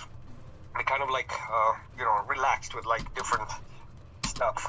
So yeah, I used to go there. Yeah, but Midland and Finch, good place, man. And where do you go for what do you call it, for Sushi? yeah, sushi? It depends. Like, I don't usually go for all you can eat anymore. I guess last time I went to Gao's Sushi, the one on Warden and Highway 7. Yeah. Yeah, that one's kind of good. Um, But a lot of places now Highway are 7. yeah, a lot of places are now Okay, closed. I know that- Yeah. Yeah, there's now places like Birchmount. You know, Birchmount, there's that whole new thing just before Highway 7. There's a big Birchmount. plaza. Yeah. Birchmount, north of 407, south of Highway 7. There's Okay. those buildings, and then there's a Yeah. kind of plaza with a lot of stuff people Yeah. go to. Yeah. Yeah. Hmm. And there's a place. Oh man, I can't remember. But I go to, the Reddit. I'm in Reddit Scarborough, right? Oh, And there's okay. some Chinese guys that come there, and so we have discussions about where's the best HK style cafe, Mhm. and things like that. Or best dim sum. Yeah. I used to go to dim sum. Like there's one at McNichol and Pharmacy. Yeah. Yeah. Good dim sum place. Yeah, that's a good one. Yeah. And there was one at that what was it? Not Alton Towers. Alton Towers.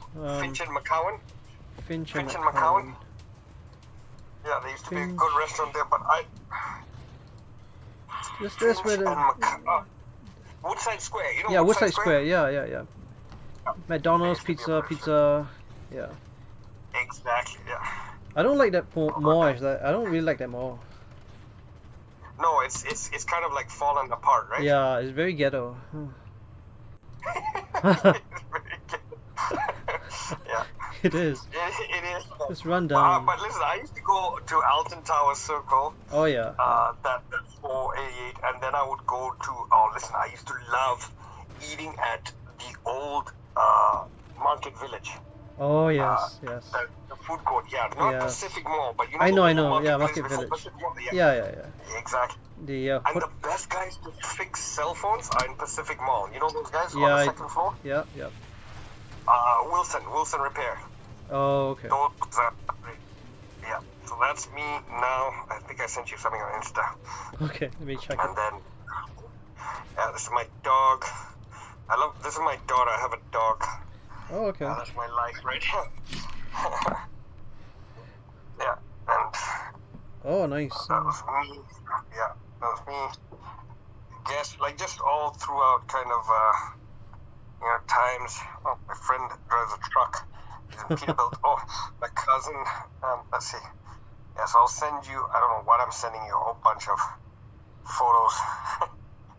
Just the usual. Oh, so I'm sure you know what Tamil. So those are kind of my friends, Tamil guys. But that's me. That's a cousin of mine who died. He was with the LTT. Okay. Yeah. That's me. Yeah, in the movie. Uh, Is that like? It's like it looks like a movie. what do you call it? Poster. For the wedding pictures? No, the guy with the gun. Yeah. So basically, he was kind of like very famous in the Tamil Tigers. You know the Tamil Tigers, right? Yeah. Okay, so he was, like my older cousin, very nice guy. But he's so famous that basically on his anniversary, all the stores in Toronto shut down. All the Tamil stores, Oh wow. all of Canada, shut down on his anniversary. But he was tortured and killed. He was tortured for like 2 days Oh and then man. killed. But because they have cyanide pills around there. Yeah. Thing, but he was wearing a disguise and kind of like trying to get out. Whatever. It's a war, man. What can you do, right? Yeah. He chose to stay there, which is very, very kind of. He was so smart too. He was like, like he could have gone to med, but he to just fight, I guess. Mhm. Some people choose to do that, right? Yeah. So I don't know if is Tyler still here? He's gotten quiet. I don't know. No, I think he I think he left, and then another guy, Ultimate Getty, is here. Oh no, is he still here? Ultimate. Yeah. Do you know Ultimate? No, I don't know. Oh. Well, maybe. I've met so many people and talked to them. Wow, we have been on for like 3 hours. I just saw that. Yeah. Yes, there you go. Listen, Daniel, when I first came into this, Yeah. my boss, right? I started playing it at work, and my boss was like, "Oh, there's your friend, right?" Yeah. Because she was listening, and then she was like, my boss was like, "Yo, what is up with these people? They take their stuff so seriously, right?" Yeah. And it's all there's a lot of it is propaganda, right? A lot of it is just people coming and just talking a whole bunch of. There's no evidence behind their reasoning. If you ask them to freaking provide any kind of like substantive kind of proof, they Yeah. just basically will try all those kind of logical fallacies, try and turn the thing around, and Yeah. when it doesn't work, right? I'll just be like, listen, stop lying, stop messing around, just get out of here, right? And stop being stupid, right? Like how do these people become adults, right, and play these games? Like, how are they adults that will basically try and lie to your face? It's a different generation. person, It's a different world now. Yeah, Yeah. it's true. Like 'Cause- they'll basically try and stand in front of your face and say what they and try and tell you that you have to believe what they're saying when it doesn't even make sense. Yeah. Right? It doesn't even the numbers don't even add up, right? And they can see it in your eyes that you don't believe them, but they kind of like dig in for the long run, the long haul, Yeah. It's like, why don't you just say, okay, I don't know. There's much more kind of like you can only learn if you admit you don't know it all, right? Yes. If you think you know it all, how does your mind accept new knowledge, right? Yeah. So all these people, it's like crazy. The more I learn, the more I know, the more I feel I know less than what I knew before. You know what I mean? Yeah. The more I do. kind Yeah. of kind of you realize that there's so much more Yeah. out there that you have to acquire. Yep. Like it's kind of like you're kind of like climbing over the horizon, and you're seeing the distance for you to get there is further and further, right? Yeah, That's yeah. the thing with learning more, like kind of like that ignorance is bliss kind of thing. Just stay in the kennel and just eat what they feed you, and just you can actually be happier that way, right? Right. In a way.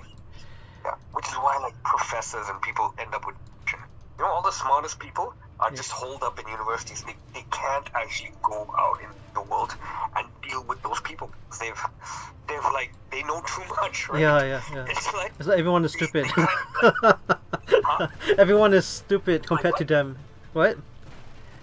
That's why that's why they don't go out, because it's like everyone is a fool out there. Yeah, everyone is a fool. Yeah, exactly. But in a way, they become ineffective, right? That's So true. the Yeah. only way, because they're the people who should be running the country. They're the people who should be in politics. But the thing is, the more knowledge you acquire, the less you want material stuff. You kind of feeding that inner kind of like,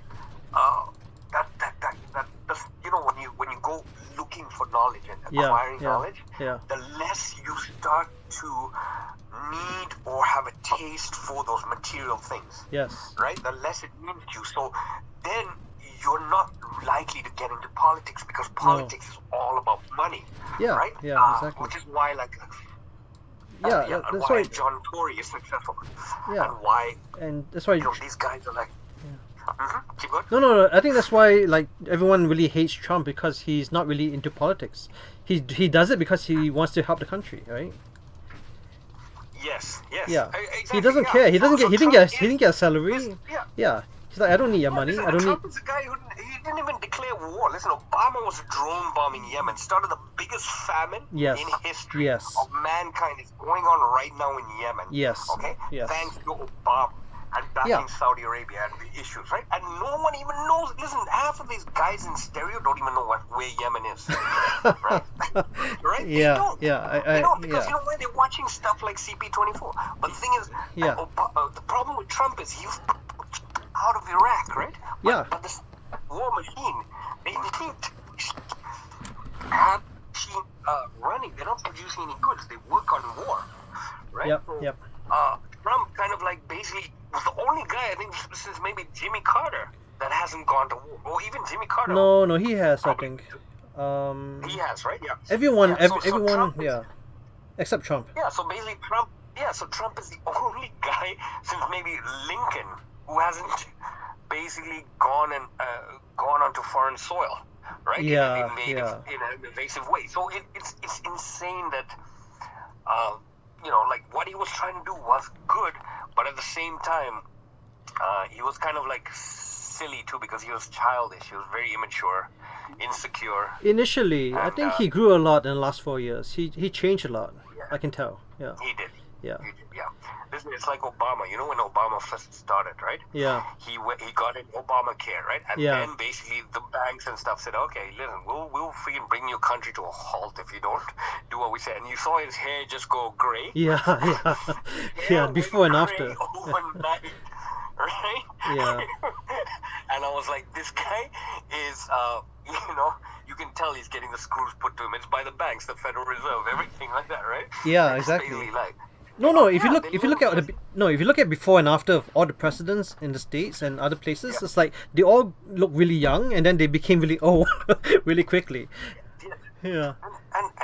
And I don't understand. Republicans always have like, why are they so old? Like even conservatives, like the leader of the Conservative Party here, that guy, Yeah. O'Toole, right? Yeah. He Yeah. looks like he's like 80. Okay, he's only like 4 years older, or even close Yeah. to Justin Trudeau. But it's like, I don't know what kind of deals with the devil these guys have been making. Yeah. Yeah. But they just look like they've done some.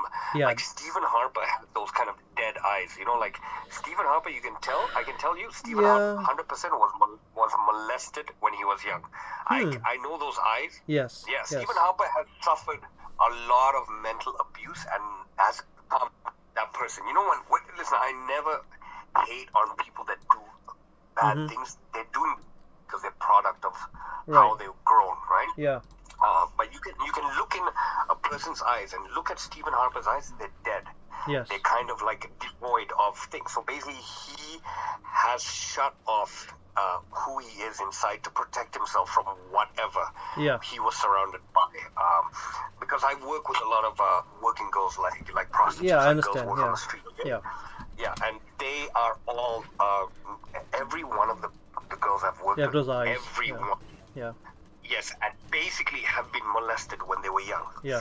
Yeah. Like basically molested by either the father or brother or kind of close relative Yeah. when they were like 6, 7, 8 years old. Oh, man. That's why they're all on the street. That's why they're all abusing crack cocaine. Yeah. That's why they're all kind of like trying to forget, right? To escape, yeah. They're the kindest people on the planet, right? Yeah. So messed up, man. The way they treat those people is because there's something about them, like the homeless, like people who walk past the homeless and don't acknowledge them. It's because they can not understand how those people are like that, right? So they choose to ignore them, but they won't ignore a dog on the street that's a kind of stray, Yes. Yes. right? And all a homeless person wants is just to, even if a guy comes up to me and says, hey, do you have any money? I go, hey, man, sorry, I don't, right? Mhm. If you pay a guy, look the other way like they do on a subway, Yeah. like like it means much to that person. Basically treat them like a human. But people in Toronto, they just they're unaware of what they're doing to another human being. They are unaware of because they can't picture themselves, or they haven't gone through the stuff that those people have gone through. Like I've heard stories, like I've sat in like a counseling thing with one girl. I had to get up and I'm like, yo, I've got to get out of here, Yeah. because I was just gonna like break down, and that's what I'm going to counseling. Like I realized like counseling is heavy. Yeah. Heavy. The amount of stuff a counselor gets exposed to, and they're so underpaid. You know, like a social worker. Yeah. The amount of people in an underpaid position, even more than teaching, I would say. They're paid like 60, 70 grand. Yeah. They do 10 brain surgeons in one like year. Hmm. You know, like in terms of seeing people mentally, like so, because are insane kind of commodity that's overlooked. They can do so much and so much connect. They can change people's lives Yeah. with all the information, knowledge they know. Yeah. People are very, very kind of like undervalued profession is social work. Yeah, so but it's just the way the world is, man. It's just it's like Christ carrying that cross, right? It's a cross to bear. Yes. The Yes. people, you just have to wait for something to like. I don't feel this life on this planet is just an entrance exam. Yeah. I Yeah. think. Yeah. Right? Yeah. Exactly. It's only 75, 90 years, man. You think this is what life is? No way. No. It's an eternity that we'll be living for, right? Yes. And this is that one, it's like there's those 10 steps up to the gate, and if you're bouncing around, fucking around on those steps instead of just basically staying, basically trying to be the best person, Yeah. you will find that the gate will be locked when you get up there. Yeah. Or you might find me waiting at the top with a machete. Who knows, right? I might have a job in the next life. Yeah. That's what I feel, man. Like that. Oh, man. That's why it's like, yeah, Daniel. Yeah. It's good to have people like you around, man. Hmm. You're a wise guy. Yeah. Yeah. So it's good, man. Yeah, we should meet anytime, man. I'm around, but I'm always like working. I guess Sundays is the only day when Yeah. I'm Okay. thing. Yeah, but we anytime, man, you want to go out. So I got a divorce and I kept the dog, and I gave my wife. I had a 2018 Corolla. Yeah. So now I bust it, right? Because I wasn't sure even if it was worth it to keep the car insurance and stuff. So Yeah, for me, it's yeah. just easy to bust it, and I work mostly downtown close. But it's easy for me to get to you wherever you are. I can meet you. That's Okay. what I like about Toronto. It's good, man. Yeah. It is. Yeah. But yeah, man, I better let you go. You better do your thing. Yeah. Yeah. It's been such a I- long I time, guess but I really enjoyed are this. you- Yeah. Yeah. This is Thank you. this is Yeah, fun. man. Yeah, I'm so glad I met you. It was good, man. And if I'll look into that, getting you that thing for Clubhouse. I'll ask the guy, and hopefully he hasn't given it away, and I'll pass it on to you. Okay. I really appreciate that. That would be good. Yeah, no All right. problem, man. So Have a- stay in touch. And what are you more in Snapchat or are you more in Instagram? I'm more Instagram. Actually, I'm getting a bit off. I'll give you my- Yeah. The best way to message me is message me on Instagram, but then I'll give you my Snapchat afterwards. Just give me a link and I'll add you, and then we'll talk there too. No, listen, on Instagram, I'll give you my friggin', I'll give you my WhatsApp, and I'll give you my phone number and stuff like that. No problem. Okay. No worries, man. All right. Yeah. Awesome. All right, Daniel. All right. Have a good Take night. care, and thanks a lot, man. Yeah, Yeah, you you too. too. Take care. Good night. Okay. Good night. All right, bye.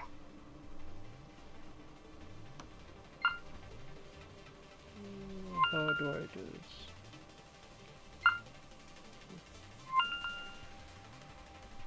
Oh, interesting. How do I do that? Oh, it's gonna be a long video. Alright guys, I am still playing this game. I'm sorry, I've been playing this game on the side while talking to this guy that I never met before, and we talked for 3 hours. This is incredible. I really enjoyed it, and you guys heard most of it, if not all. You can go listen to the whole conversation. It's all there, basically. Since basically I got this app because I was waiting for my computer to reboot. Because this game, I think, froze my. It froze and then it crashed my computer, and I'm not gonna blame it. Sorry, this is a beta test. I know beta games are like that, so no blame. But it's really interesting that I tried this new app. I just got it yesterday, and then I downloaded it. And hang on. Okay, give me a second. Let me try to fix this thing. But yeah, I just started to play this game, and I started this game today. I just downloaded this game today, and then I just tried the other app today. I'm just gonna talk for a bit. Let me get a few things done while I talk. Yes, so this is interesting. This is really interesting. This is really interesting. So let me find this as well. So yeah, this is a beta game. I got a message from the developers, and they wanted me to try this game out. So I'm trying it out. I'll probably do another video where I actually just play this game and not do any other stuff at the same time, because I'll know how to play this game now. I think I know how to play this game, and I will do that next time. So this today was basically just talking and trying new things out and stuff. So I tried this new app on my phone, and I tried this new game, and this game I really actually enjoyed this game a lot. So and I have to head out soon. It's been 3 hours. I've been playing this game for approximately 3 hours now. Yeah, 3 hours, 18 minutes, and 59 seconds. This is fun. I'll if any of you are game developers and you want me to try a game or test it out, let me know. I would love to do that. Let me just turn off the background noise, music in the background. So like I say, if you have any games you want me to try it out, let me know. Just message me somehow here or somewhere else. Any of my social media things, just DM me. Yeah. So thanks again. I'm like I said, I'm gonna head out soon. I'll play this game again. Definitely love it, and it's in development right now. Like I say, it's in beta, so definitely you should go check it out and try it out. You can get it on Steam, and what else? Yeah, send me your games. I'm gonna start playing more games. I'm gonna start doing a whole bunch of other things. I need to start streaming more, and we'll see how that goes. But right now, yeah, right now I'm just winding down, and I think I'll just finish this game until I get destroyed by these things, and then I think I'm not even playing it properly somehow. I'm going to actually try to read the documents and everything later on, and oh yeah, it's like I'm not playing it properly. Anyway, I'm a little tired, exhausted, I guess.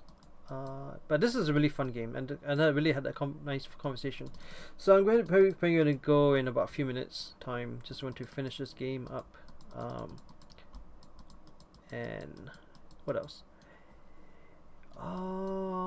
Yeah, I need to get a few other things done tonight, so I can't be playing tonight. But what else? But yeah, love to hear what you guys have to say next time, and I'm just going to let it be. I'm just going to let it die. Okay, I'll talk to you guys later. Let me go. I gotta go. Good night, guys. Thanks for watching.